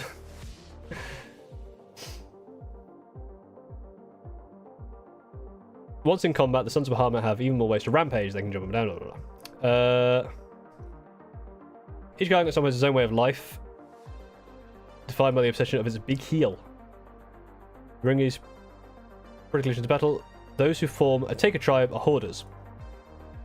Okay, non-unique Sons of Bahamut hero, and give it a Titanic trophy. The artifact's power is given to the unit during the deployment phase, not during army composition. Oh, interesting. So when you deploy, you basically get to choose one shiny stuff we found. Don't worry about Gargants. Unlike Knights, there's only 2 kits, and only Mega Gargants have alternate builds. Interesting. So basically, at the start of the in the deployment phase, you can basically give it one of these things, and you can change this each time. So, advance and charge. Make it a summon wizard. Add 1 to hit rolls made by Sons of Bahamut within 12. Extra calloused feet. Okay. Add 1 to attack characteristics, rend characteristic damage of stomps. Each time you make an unmodified save roll of 6, inflict 1 mortal wound. And add 1 to the attack characteristics of units' melee weapons while this unit is come up with a hero. Okay, King Brod, the biggest of the boys, was one of the few Mega Gargants to witness the legendary god beast Behemat's reawakening during the Age of Myth, and was there to see him die. Since then, the Prophet of the World Titan has been on a mission of revenge. So, Obelisk of Tor Crania. 5 damage. Almighty Stomp, which is the thing that can be improved with Calloused Feet, although I think you're unique, so you can't get them anyway. Yeah,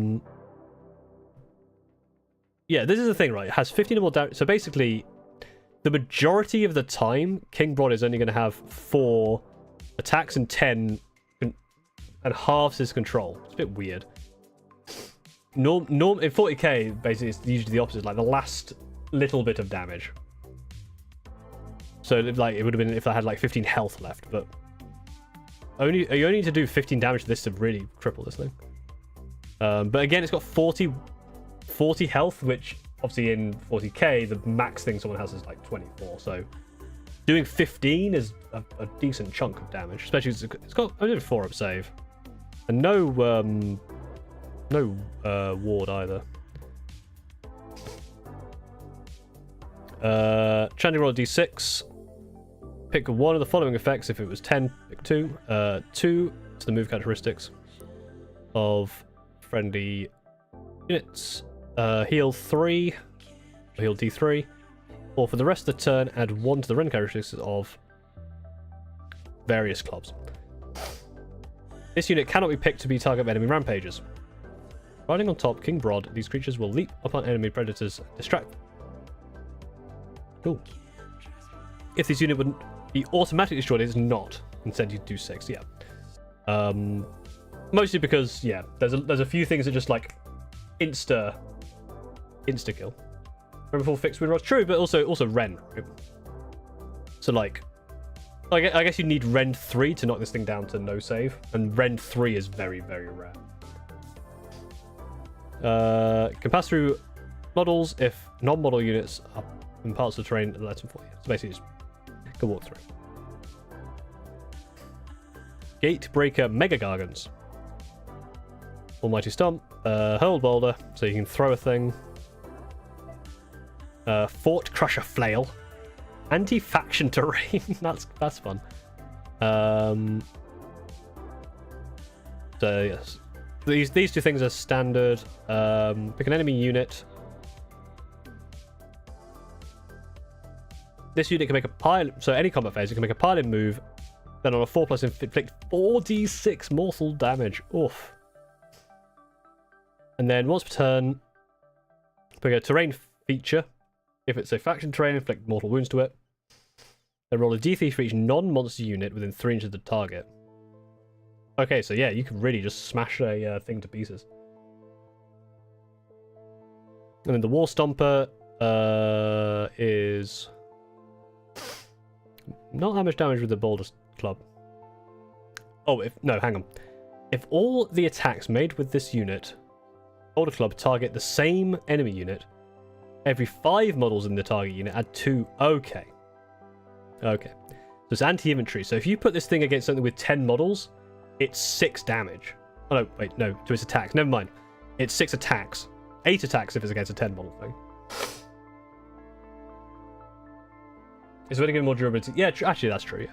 Yeah, because you don't need to have a high toughness, because the wound is always a number, you can give it a lot of health. Makes sense. If the roller dice, if the roll is at least double the target's health characteristic, one model of that unit is slain. You can pick an invisible enemy unit with 12 of this unit, inflicts an amount of mortal wounds. Equal to the target. Okay. And then these are your like war dogs essentially. While this unit is wholly within 12 inches of a Mega Gargant, this can charge run. Because it has less of a less movement.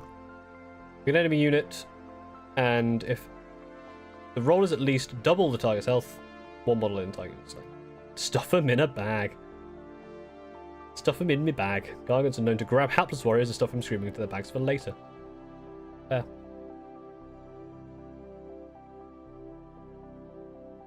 Yeah, I'm guessing the spearhead is just 3 little dudes. Fair enough. We'll go to Ossiarch Barrington. Right. I like the suplex, but I'm not collecting them. No, that's alright. I don't find their models that fun. They're just. I don't like painting faces, and it's a big face. I think we can move on. They're cool, but I'm not that into them. God of Undeath desires only one thing: to turn the mortal realms into a still and lifeless necrotopia, expunged entirely of all free will but his own. To establish his internal and changeless empire, the great necromancer employs many forces, and the most uncompromising are the grim legions of the Ossiarch Bone Reapers. The Ossiarch Bone Reapers are intricate masterworks of necromancy, raw bone shaped by cunning magic into the components of macabre legionaries.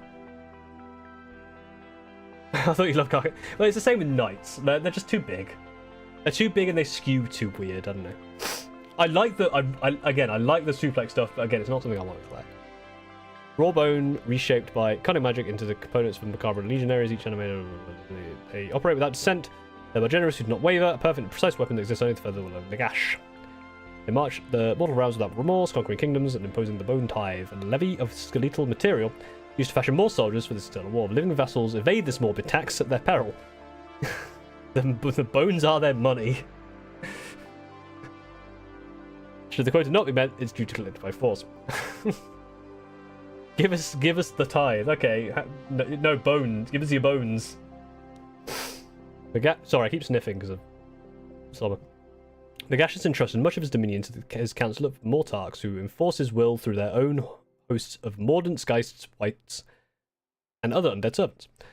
Only flaw in this command structure is that his subordinates are bickering, self-obsessed, and compromised by petty ambition or morbid madness. From the lowest necromancer to the most fearsome vampire, the Lord of Undeath envisioned a simple solution: the legion of unquestionably loyal servants, purpose-based, to serve his will, down to every detail of their bodies and souls. Their forms would be knitted from armored bone, their spirits shaped from the gestalt souls of warriors whose afterlives were already under his thrall. Yes, the only constants are death and taxes. Sometimes death taxes. Yeah, I like that. The bones are their money. To lead this perfect army, Gash picked a perfect general, Orpheon Catacross. Catacross was a military genius who had thrown back Nagash's forces time and again during his conquest of Shaiish, only to willingly pledge allegiance to the Tyrant of Bones in exchange for an eternity to hone his bloody craft. Imprisoned by the God King Sigmar, during the confusion and treachery of the Age of Chaos, Catacross was freed. I don't know why I rolled my R there. Was freed at the dawn of the Soul Wars by Lady Oleander, and Nagash at last provided him with a TARDIS army and a physical vessel to match his soul's uncompromising perfection. Now the Mortarch of the Necropolis, he is a ruthless commander who wields the Necrotopian hosts of the Ossiarch Empire in parallel skill. The army is composed of numerous exacting castes, each a cog in a clinical engine of slaughter.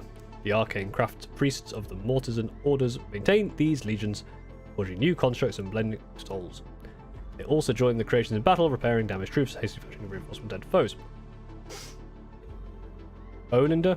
Oh yes, Oleander. Oleander is a type of flower. Or Olander, I guess. Like a colander.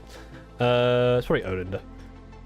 They march with strange constructs still: Cavalos Death Riders atop chimeric bone steeds, Mortec crawlers which shower the enemy with an acrobatic artillery fire, and Goth's harvesters, number of abominations that smash through enemy lines, collect fresh bones. Delicious bones. The legions battle. I'm not even saying that one. The relentless discipline following the dictates of their commanders in each of their movement phase, charge phase, combat phases, are a choice of two abilities, allowing a single hero to interact with around them. Okay. Relentless discipline. So, your movement phase. If no friendly units have used a relentless discipline ability this phase, pick a hero to use this ability. All friendly Ossiarch Bone Reapers within 12 are targets. So basically, you get to either add 2 to movement, or whilst they're wholly within 12 inches of the hero, they can charge and retreat. Okay, so either extra move or fall back and charge. I've seen the Catacross mod. Catacross.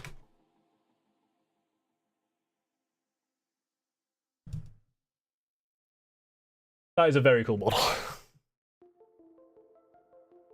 He is very, very cool.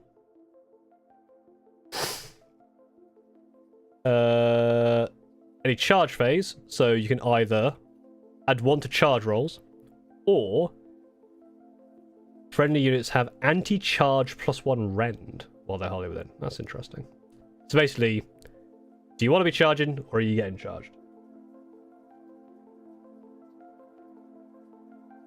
Nighthaunt are tax evaders.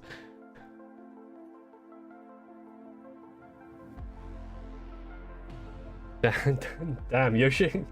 Have you seen? I don't know if it's come out yet, but there was there's a Mario 64 ROM hack called Yoshi Commits Tax Fraud or something. I kind of want to play it. There's a joke about Yoshi from Mario who is like he's a tax dodger because I think in like a Mario Party game he tries to avoid tax or something. Anyway, the bones are their money. That's the most important thing. And then in the combat phase, add 1 to wound rolls, or have a 5-up ward. So essentially, once you go down these lists, it's either offensive or defensive, offensive or defensive, offensive. Oh, this one's kind of I guess this is still defensive because it's anti-charge. Yeah, let me. Sorry, I know I wanted to rush into Yoshi commits tax fraud. Lyrics. Yeah, it's on Know Your Meme, so it must be good. Something about the image.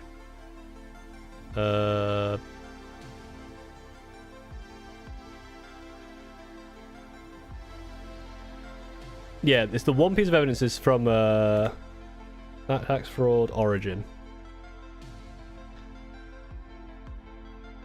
Sorry, I'm not showing it yet. I'm trying to find it. Here it is. Not gonna work. You might not be able to see it. Might be a bit small. Let me zoom in. Could I please be exempt from paying taxes? Taxes, yeah. Yoshi doesn't want to pay taxes. Absolute state. Anyway. What spearheads you guys gonna play? Probably rats, because they come with the box. And probably Stormcast, because they come with the box. And probably Gloomspike, because I have them. And maybe Idoneth, because I'm close to having it. Taxes are theft. Pay your taxes, everyone. I pay my taxes, you should pay yours. So it's to the point where I actually almost have to pay taxes on my YouTube income. Because I obviously have my full-time job. I didn't quite need to do it last year, but I might need to do it this year.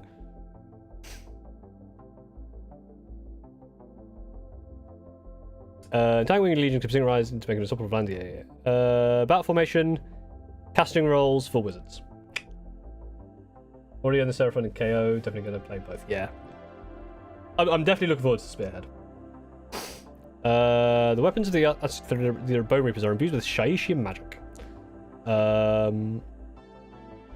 Pick a friendly thing and they get critical hits on 5s. Very nice. Every Netherite weapon has crit 2 hits as standard. Interesting. This is Vok Mortian, Master of the Bone Tithe. This is the man who gets the bones. He's the guy you have to pay the bone... I was going to say the bone toll, but that doesn't rhyme. The,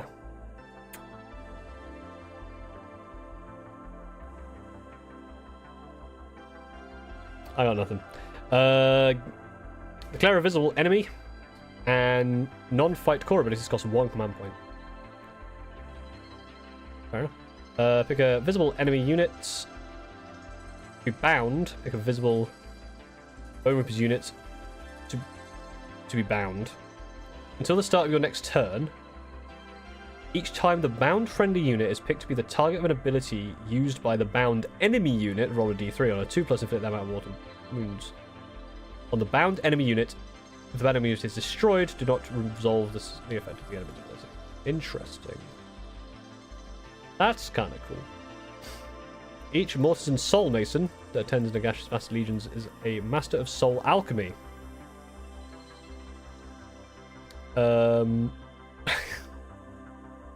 Mortec Thrones, Ossified Claws. Look at this horrible thing. Look at him sitting there cross-legged like, oh, look at me.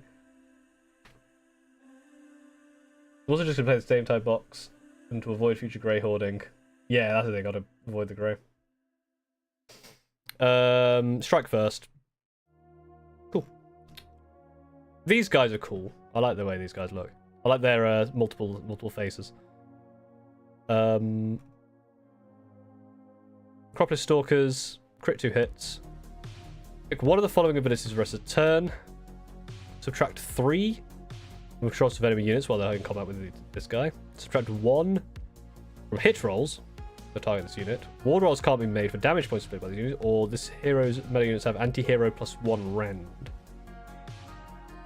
Interesting. Soul Yeeters. D3 +2 damage is pretty nasty. Pick an enemy unit that was targeted by all of this unit's shooting attacks. Add 1 to the roll if it's wholly within a friendly ossifector.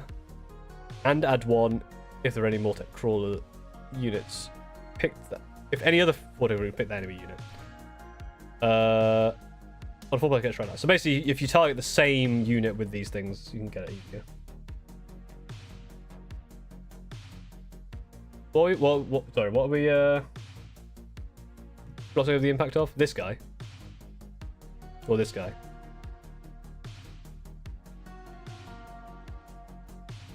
I may have missed something. Yeah. I like this colour scheme actually, that's cool. Strike first. Yeah, strike first is really good.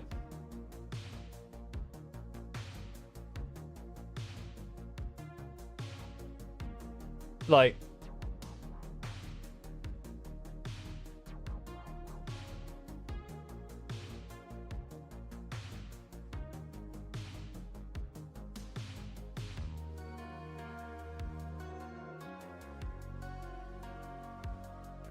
am I missing something? Like, this is a powerful ability, but am I missing something?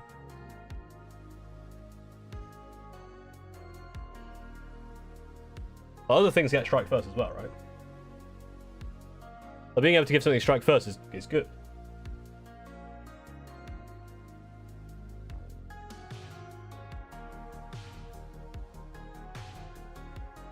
Magical intervention cast.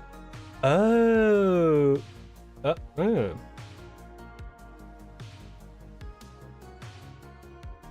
Is magical intervention a rule? Casting it in your opponent's turn is a huge boon, even above doing it in your own turn. Oh, I see. Interesting. They are cool. Oh, I like this. I like this horse. Who's next? All right, 2 more today. Daughters Khaine and Lumineth. Also, Bone Reapers are there, I think. I think they're very, very... Again, B is good. B is really cool. Magic Intervention is command ability that any wizard can use. Oh, I see.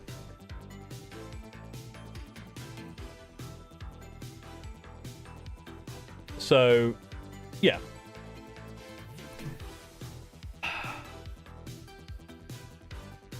Yeah, keep it there. No, I don't need to overthink it. Right, Daughters of Khaine. Now, I own quite a few Daughters of Khaine models, but again, because of Drukhari. I think they're very cool models. Like, I've converted these into... The ones with the Sisters of Slaughter, I've converted into... witches. I have a box of these, because I wanted to convert them into Scourges. I converted one of these into a Slith. Right. Many different peoples fight under the banner of order, but not all are the picture of disciplined soldiers fighting for hearth and home. There are some in the Grand Alliance who revel in the bloodshed of combat, wanton murderers in gleeful service to the bloody-handed divinity. They are the Daughters of Khaine, gladiators, priests, and killers, and among the staunchest opponents of chaos found across the mortal realms. The matriarch, or matriarch is how you actually say it, is Morathi Khaine, once a high oracle of the cult of Khaine, and now its living goddess. As an ancient sorceress and mother of Malarian the Shadow King, Morathi acted as a not-quite divine member of Sigmar's pantheon in the Age of Myth. Her alliance with the rest of the forces of order have always been uneasy. But now that she has schemed her way into divinity, she's a more unknown quality than ever in the Arab Rim. The cult of Khaine has existed since the first days of the Age of Myth. My words are just getting worse and worse. Bloody hell.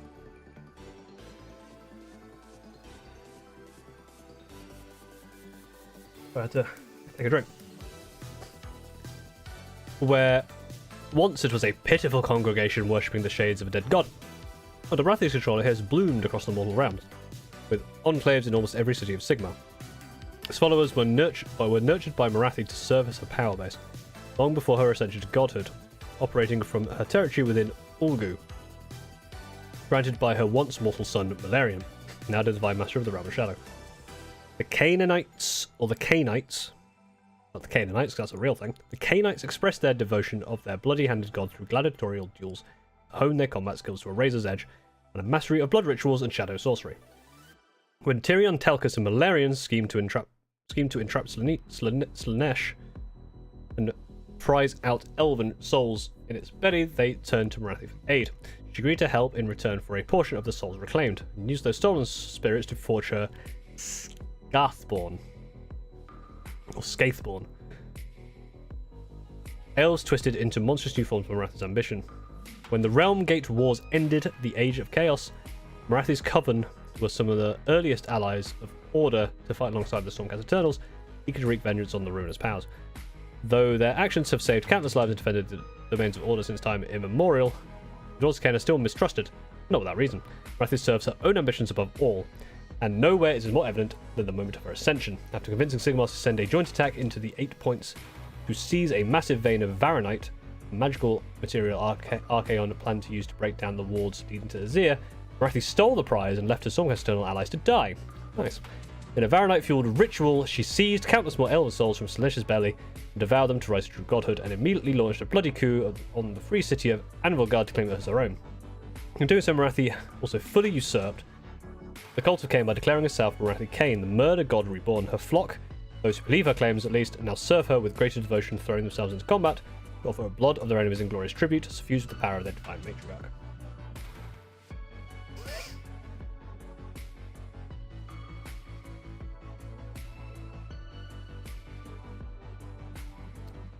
The cause of all Daughters of Khaine strike like quicksilver, lash of a serpent. They trust in speed and agility, overcome some armor and brute strength, and weave deadly shadow sorceries and augment their razor-sharp combat skills. The Daughters of Khaine draw strength from bloodshed, and as the battle wears on, the wounds they deal to bow invigorate them further. Sacred blood rites formed before the battle grant them a portion of Marathi Khaine's divine power. Pick a friendly Daughters, so once per battle at any combat phase, pick a friendly Daughters of Khaine infantry. That unit can use 2 fight abilities.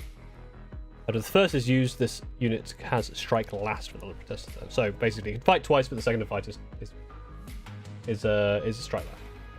Marathi is a bad bitch. I think that's what B means. She proved everyone wrong and stole godhood for herself and stole a city of Sigmar. Right. A different effect applies to friendly Daughters of Khaine units each battle round. The effects of all previous battles say, yeah, this is 100% power and pain. Add 1 to run, add 1 to charge, add 1 to hit, add 1 to wound, add 1 to attacks. Very, very simple. Power from pain was a bit more, because I think the first one was... I can't remember what the first one. The second one was advance and charge. This is basically just you get, so, extra run, extra charge, extra hit. Kind of standard. And then you can start doing 2 fights. Of the 4 battle formations made taught the Khaine armies, the Scaith Coven.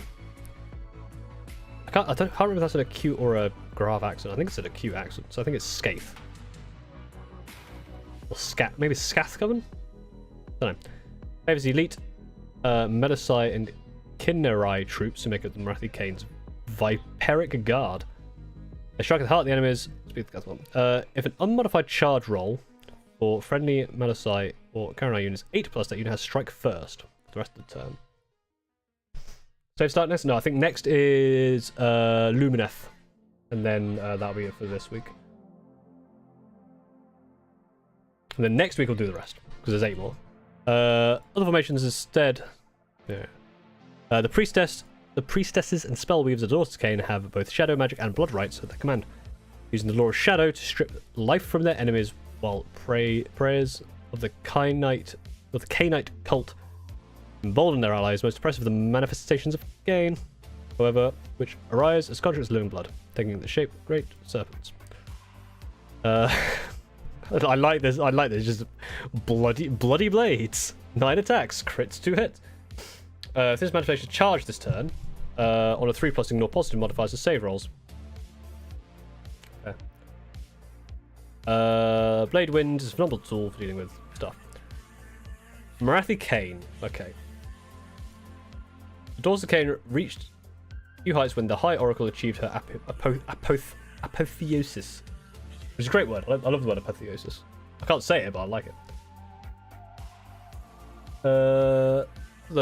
It's right. Because before, it's like you had to have both, and they kind of did weird stuff. Anyway.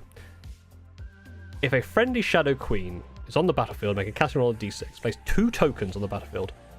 Directly underneath the center of this unit's base, and one directly underneath the center of the friendly Shadow Queen's base. That's annoying.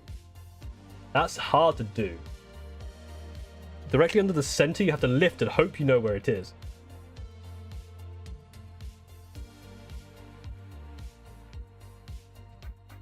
Surely you want to do it like if you play golf. This is a bit of a stretch. When you mark the ball for putting in golf, you kind of put the marker at the back of the ball, and then you would put it back in the same place. But I guess you don't want to be able to, like, I don't know. I don't think you have to do this directly, just mark them both. Remove this unit and the Shadow Queen, and then set them each with its base overlapping the center. Yeah, basically put them back where they belong. I guess you can't do the edge because then you'd get more movement, right? So yeah, has to be the center, but you'd work it out. What I'd probably do is I'd probably put you can't even put like on the edges of them because the sizes of the bases are different. You'll work it out. Someone will work it out. If not possible, set up either one of the units, then return both units. So basically, you can swap them, which is really cool. Each time a damage point would be allocated to the unit, it is instead allocated to the friendly Shadow Queen. If this unit would automatically be destroyed, it is not, and instead allocate 3 damage points to the Shadow Queen. If the Shadow Queen is destroyed, this is destroyed. Then you get +1 to casts.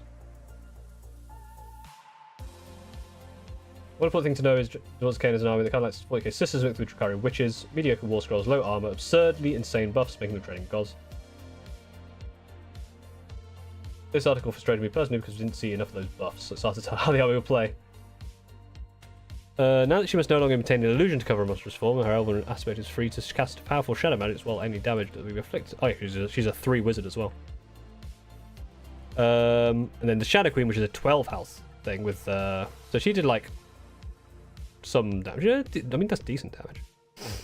This is a lot of damage. 6 damage on the tail. You cannot allocate more than 3 damage points to this. 3 damage points this turn. Once 3 damage points have been allocated to this unit, any further damage is ignored. Damage points cannot be healed. This unit would be destroyed. It's not allocate 3 damage points to it.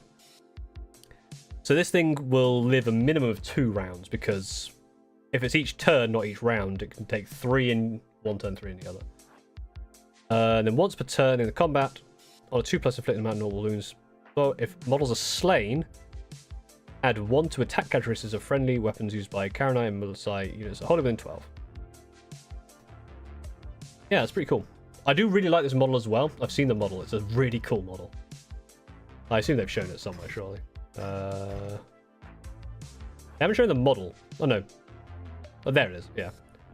It's that and that. Like, even that model's cool. That model would make a really cool Archon as well. In fact, I've made a succubus out of her as well. This is a really cool Archon model. Everything's an Archon model. Everything is an Archon model. Foot Soldiers, Daughter Khaine, Home Abilities. Yeah, so I've used these. Basically, I've put guns on the arms here. I think I used the blades instead. So these are. So I made like I made these witches, which is cool. The only thing in AOS with hard cap and damage. The only thing with hard cap and damage, I mean, you have to play her against her differently. I think that's cool. You used to have to swap between Morathi form you wanted, yeah. But I've become a god to get both. That is cool. Yeah, it reminds me of not quite, but it reminds me of the Incarn, where you can move the Incarn around when things die. Not as much anymore, but you could. Subtract 1 from hit rolls for combat against its target, and each time you make a unmodified save of 6, you inflict 1 mortal wound. That's cool. Yeah. I really like these models as well, they're really cool. I really like these models as well, actually. These are the Heart Renders, the Barbed Javelins. You can deep strike it. You can deep strike it. If this unit uses shoot ability, you can move D6. Cannot move into combat during any part of that move. These are basically like Scourges. Because Scourges get that move and shoot. It's a 10 unit, and then some horse riders, some snakes, and the master snake.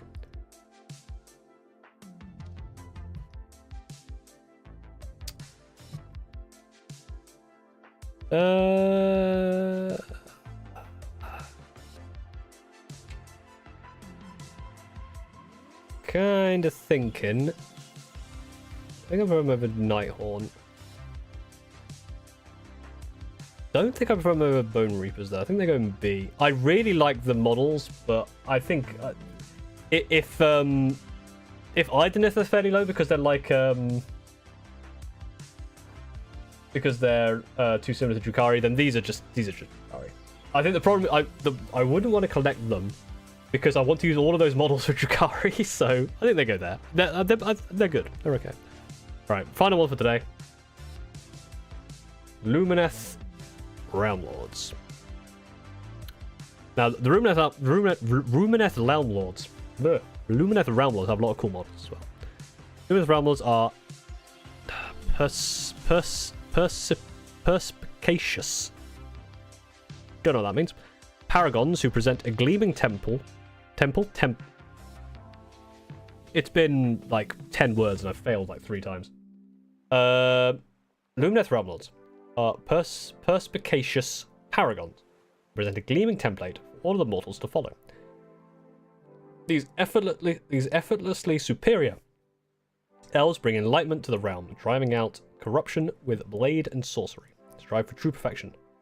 It is perfection the enemy of good, yes.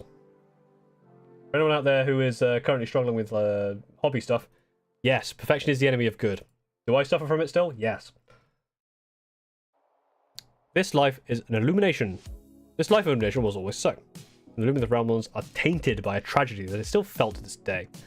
Born during the Age of Myth, they inherited the 10 paradises of Hysh, or Hysh, and all the wisdom of their creators, twin gods Tyrion and Teclis. Living in pursuit of excellence and prestige, they yearned for the mines. Mastered the most powerful sorcerers in existence, until friendly rivalries gave way to an arms race that unleashed weapons powerful enough to wound the very fabric of reality. Their hubris, arrogance, and unchecked avidity left them susceptible to the cloying influence of Slaanesh. And the Lord of Excess in turn fed deeply on the bitter, all-consuming war. Kith and kin turned terrible magics and annihilation upon one another in the tragedy known as the Okari Dara, or Spirefall in the Azerite tongue. Demons of the Dark Prince streamed into Hysh through the scars of reality, reveling in wanton slaughter before they could fall back. Only Telkis, I keep calling him Telkis, Teclis, was able to rescue his children, teaching them how to commune with the realm of Hysh to help heal its deep wounds and how to temper their emotions through rigorous spiritual self-conditioning. This gave the Lumineth a chance at redemption. Whilst they still strive for perfection in all things, they must also aspire to be the most humble creatures in all the realms. The Archmage Teclis did not solve his children's tragedy on his own. It was only through communicating with Selena, the spirit of Hysh, that he found the answer to their woes. Rather than pursuing enlightenment through mastery of their reality, Lumineth would instead put the needs of the Hysh first, seeking counsel from geomantic entities known as the Elementers, living a life not of dominion but of sustainable coexistence. As Lumineth drove the demons of Slaanesh out of Hysh, this article has a lot of names. The spirit of the land, its rivers, winds, mountains, and even satellites, and to mellow. Elementary temples were formed where the most devout elves could go to study, drinking deep of the knowledge of the realm spirits and learning to wield their elemental powers against chaos. The core of Lumineth Realm Lord's armies are made up of the Venari, who fight with weapons of magically conductive sun metal. Swift Dawn Riders are joined by shining companions of Auralan Sentinels and Wardens, all fighting in harmonious synchronicity following the Tyrionic traditions. The Luminous is enhanced further still by the elementary temples. The Alarith are the disciples of Ish's great peaks, wielding the strength of the mountain in combat, immovable by all but the most devastating army opponents. Supported, even the words that are simple I'm getting wrong now. Supported by spirits of the mountain, colossal war forms, animated by the animus of the realms. They are the anvils upon which their foes break. The hurricane, okay, that's just hurricane. Wind temples instead entreat and emulate the power of the gale. Hurricane wind chargers abound into the combat with gravity-defying leaps as Zephyrus spirits of the wind race up the winds, unleashing tornadoes and volleys of gale-guided arrows. The Idrillan temples follow the rivers of the realm of light, learning to weave and flow like the waterways they honor. Idrillan river blades move with impossible fluidity, dancing across the battle and crashing upon foes like a bladed wave. The Sinari are the capstone to any resplendent Lumineth warhost, transcendent spellcasters who wield the arts etheric with terrifying skill, unleashing beams of searing light with a gesture. When working in harmony, the Lumineth Realm Lords are a power beyond equal, but the path to repair what their arrogance wrought is an arduous one. And only by spreading light to the rest of the realms may they fully atone their sins. Jesus Christ! Element plus an elemental, yeah. So it's a oof. Lumineth or the part of the other with Mumaleth. Yeah, that's a mouthful, but it's interesting. Lightning reactions. Lumineth Realm Lords act decisively in combat, picking 2 units in a row to use their fight ability. There's a few of those, like 2 units in a row. Each battle round they can call upon a facet of war. Right. So passive. When players are alternating picking units, when it is your turn, you pick 2 units instead of 1. Resolve the second fight. So yeah, you basically just get 2 fights first. Or 2 fights. Not the keyword fights first. 2 things fight first before other things.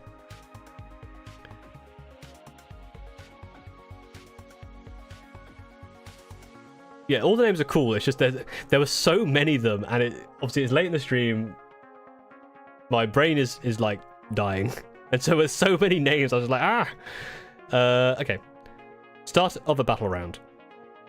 You can only use this ability if you've not used. So all of these facets of war, you can do one of them at the start of a battle round. So start battle round, apart from this one. This one's used in the shooting phase. So basically, if you don't do it at the start of the battle round, you can use this one instead. Subtract 1 from hit rolls that target Venari units. We'll do this one in a moment. Pick a friendly Venari. You get crits on 5s. Add 1 to cast roll for the Sinari. Or subtract 1 for rend characteristics against the Alarith. Or if you don't use any of these at the start of the battle, you pick 3 Hurricane units, and each target can move a distance up to its move characteristics. It cannot move into combat, and it can't shoot for the rest of the turn. So you've either got kind of Venari defense, Venari attack. Sinari is your spell is casting. Alarith is defense. Okay. When using the Enduring as Rock ability in addition... Oh, you can use the Enduring as Rock ability in addition to other facets of war during the... So, that is the Alarith Temple. Okay, so I'm going to guess that the other ones are probably going to be a Sinari one, a Venari one, and a Hurricane one. Venari battle hosts, Sinari councils, and Hurricanes are also common in formations. So yeah, so essentially you can... For the battle formation, you can use that. You can use the associated battle. What are they called? Facet of war alongside another one. Yeah, the Hurricane one is really cool. Basically, pick 3 Hurricane units to move. What factions have we covered already? Basically all. In the list of all of them, all of the ones up to these, so the first, like, 16 now. Well, after I've read through all this, we'll go back to the tier list. Okay. The Arcana. If there is not a friendly, Sanctum of Amintok on the battlefield, Pick a friendly Lumineth Realm Battle Lord and pick a wizard, and then pick a hero. There's holding within 12 inches of them and more than 3 inches from other units and terrain features. Set up a Sanctum of Amintok within the target's combat range, visible to the caster, and not in combat. Has 3 parts and must be touching each other. Okay. So it's like a curved circle type thing. So, you summon it, whilst the unit that was picked to be the target of the summon Sanctum is inside the ring. It has a 4-up ward. If it's a wizard, had +1 to its power level, so it can cast more. Instead of measuring range or visibility to that unit, measure it from the manifestation set. It can't be targeted by banish. If the unit uses a move, makes a part of move or is moved from the battlefield, this manifestation. Okay, so you're basically summoning like a defensive circle around them.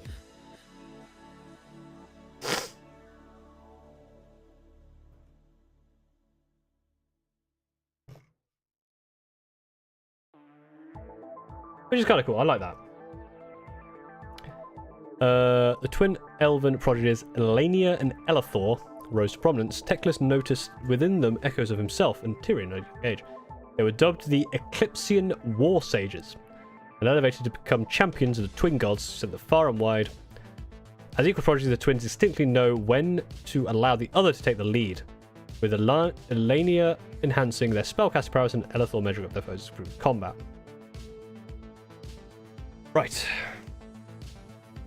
Pick whether... So, in your hero phase, pick whether Elenia will take the lead or Elithor will take the lead. If Elenia takes the lead, till the start of your next turn, add 1 to these units' power level and has a ward of 4. So it becomes a Wizard 2 and has a 4-up ward. If Elithor takes the lead until the start of your next turn, add the current battle round to the damage characteristics of Altairi. So in battle round 3, this would be 5 damage. That's nasty. Have you got any more Gundams recently? No, I'm not. I've not really had time. And I'm not going to have time for a little while. Ironically, your little YouTube icon is also the clock from Don't Think I'm Scared. A casting roll of 2d6 till the start of your next turn. The first time an enemy unit uses a command within 18 inches of this unit, your opponent must spend an additional command point. Okay.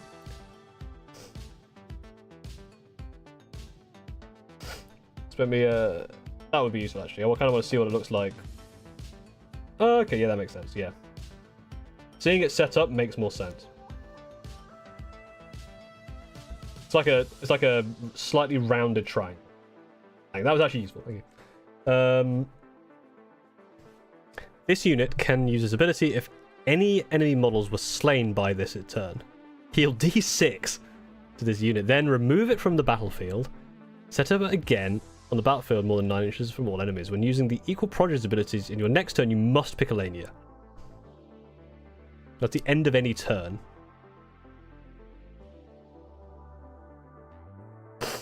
That is interesting. With sudden translocation, Elenia can remove herself and her brother from harm, allowing them to heal and renew their harmonized assault.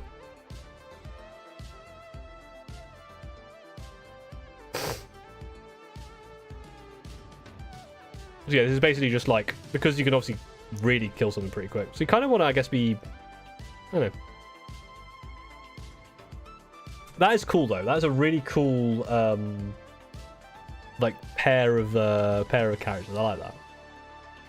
That's how Lumineth may beseech mighty elementals to aid in battle. Severeth, Lord of the Seventh Wind. Oh, right. So, this model. So I think is there a couple of different versions of this model? I might be wrong about that. It's such a cool model. It's so good. Turn eclipse one like that before it was table wide. Oh, Jesus Christ. Unit cannot be targeted by shooting attacks made from enemy units that are more than 9 inches away. That's scary. Enethrai, the Howling Death. It reminds me, the way it's posed reminds me a little bit of Kindred from League of Legends. I think it's just that pose with like the animal mask. That's the second League of Legends reference I made today. So there's a named character version of Wind Spirit. Thank you. Pick up 3 different enemy units in combat with this unit to be the targets. Roll D3 on a 2 plus inflict damage, and then subtract 1 from wound rolls. Pretty good. While friendly Hurricane units are wholly within 12 inches of this unit, they can shoot and or charge, even if they ran or retreated. And okay, yeah, this is a cool model. I really like this model. 18-inch move, Christ, that's a fast boy. In contrast, the Idoneth Stone Guard provide Lumineth Realm Lords. That hat's a little bit too much, but it's 5 plus while all models are. I think fair. That's fair. That's the kind of standard, like, tough unit to hold an objective. The Venari are beating hearts to the Lumineth war efforts. War Blades. If the unit did not charge this turn, it's in combat with an enemy unit. Roll a dice. Add 1 to the roll if that unit is cavalry. If the enemy is a cavalry on a 4+, this unit has strike first. Cool. Kindred got such a glow up and they seem to, yeah, Kindred's a cool character. I really like that character. Okay, what do we got in terms of the spearhead? Okay, that's fine. Just some standard dudes. Okay. Lumineth Realm Lords. Well, I think it's Selectman's favourite. We've got to put it F. I'm joking. I'm not sure what to do about Lumineth, to be honest. So I'm gonna do a thing very quickly, because this is actually quite interesting to me now. So Lumineth make me think of something like I guess like similar-ish to Drakari, in terms that they seem to have like quite a few different like styles, right? I don't know how well this is gonna. I think you can kind of see it. Yeah, you kind of see everything. So, like Venari Sentinels there, Hurricane Wind Chargers here, the Hurricane Wind Mage, the that dude, because that's just a cool model. Venari, Sinari, Alarith, Venari. I also really like this model. This model is also insane because there's no body in that armor. Venari, Spearhead. That's a cool model. I like these as well. These are cool.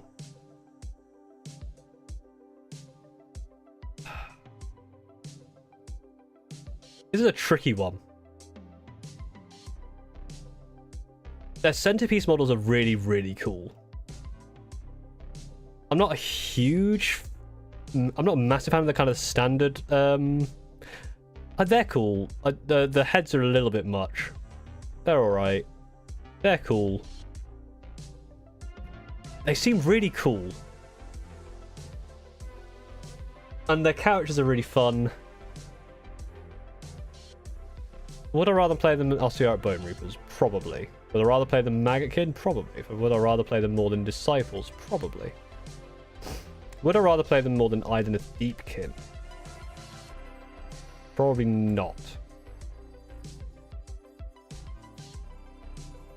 They're interesting.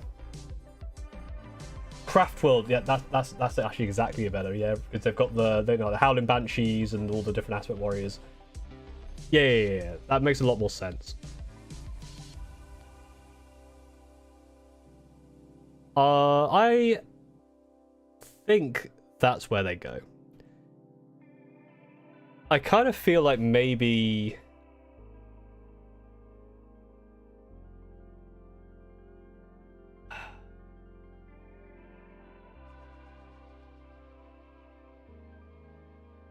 Yeah, I think that's fine. I think that's about where they go. So for what's already been covered, this has already been covered. I got myself the Spearhead of Gloomspike Gits and some Lumineth now. Now I'm thinking of getting the Skaven type box.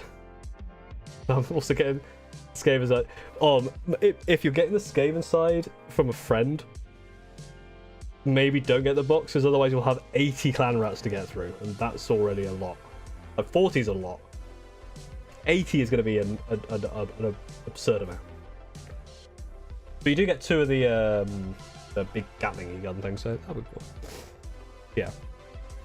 Nothing else has hit S yet for me. Skaven and Gloomfight gets definitely up there in the S. Gradual overalls were a surprisingly high one because I just think they were kind of cool. Stormcast Eternals, I just like the models and will probably play them. Fleshy to Courts, I just really like that the delusion thing. I thought it was very fun. Idoneth Deepkin, I just like I like their aesthetic and I can actually play them pretty quick. Lumineth has some really interesting stuff going on. Not hugest fan of their like basic troops, but their centerpiece and their characters are amazing. Subs Zincha, I just think we're cool. Maggotkin, I think we're cool. Probably, maybe it's even like this now. Like that? No, I do feel like Lumineth are up here, but Disciples aren't. I think this makes more sense to me. Because I even think it might be that. I love the bone. No, I don't know. Yeah. And then that looks about right to me. Nice example. Yeah, one thing I was thinking about, and the bell cover looks nicer now.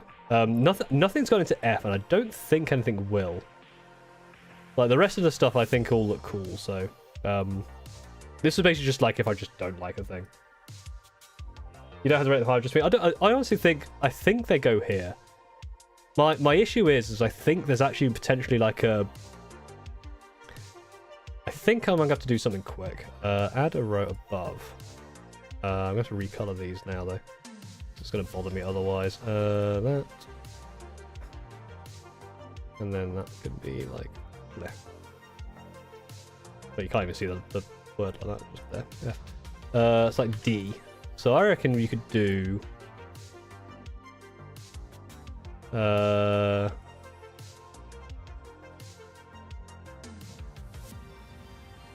reckon you even go like. But are these C tier? That's the thing.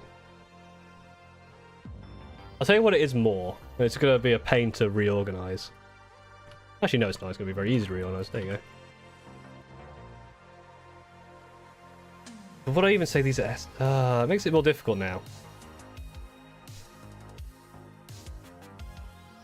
I guess it doesn't really matter what these labels are. The separation I want is separate here.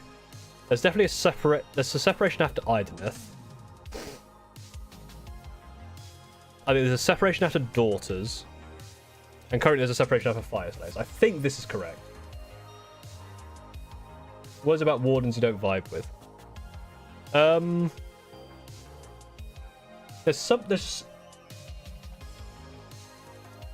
They're very clean looking. I think that's the thing. Like, and the kind of the cloak with the, like that armor. So I think they're tall helmets as well. It's all a little bit too long. And especially ones with like the balls on top of that helmet, it looks a bit too top heavy, a bit too tall for me. But then but this offset by the fact that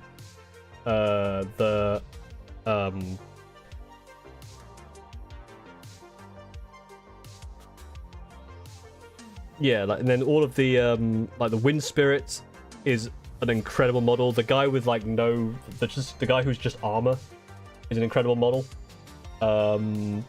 Those big dudes as well, incredible models. Like there's just a lot of very, very cool models within range. And the and whilst I don't vibe as much with the troops, they're not bad. Like, I don't not like them. I just prefer other like troops. Like, I really like the Idoneth troops, for example. Like the blind guys, the I can't remember their names, but yeah, them. Knight of Eltharin, yeah. But it's actually been quite a long stream. I've been streaming for quite a while. Longer than normal.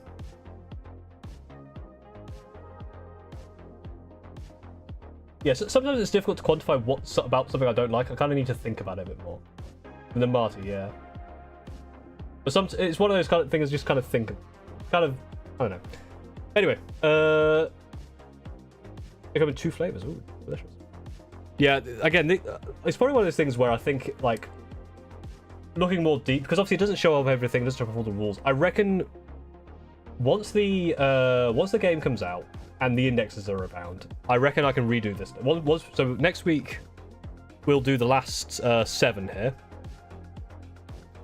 We'll go through the last of these, get them in order, and then what I'll do is I'll save this. And then when we get all of the like data sheets and the points, and we can kind of theorize, or we could probably do a spearhead one, and then do a just like theorizing like a good army and that in there. Like it could be like Idoneth. There's like a really cool army you can do with a load of sharks. I might shift them up, that kind of thing. Or Kharadrons, maybe they don't look as cool when you have a full army, or maybe they look a little bit like weak, not weak, but kind of like less impactful, and then go down. But yeah. Anyway, that's it for this week. Thank you very much for watching. If you did enjoy this, go ahead and like, subscribe, all the YouTube stuff. Tomorrow, I'm hoping to get a video out. It's very nearly done. So hopefully I'll get time to do it before I'm away. Next week, stream again. And obviously, on Saturday, pre-orders for 4th edition. I'm not sponsored. I'm just letting you know if you want to play Age of Sigmar. Next week. But thank you for watching. Have a good rest of your day or evening or whatever's going on. And I'll see you next time.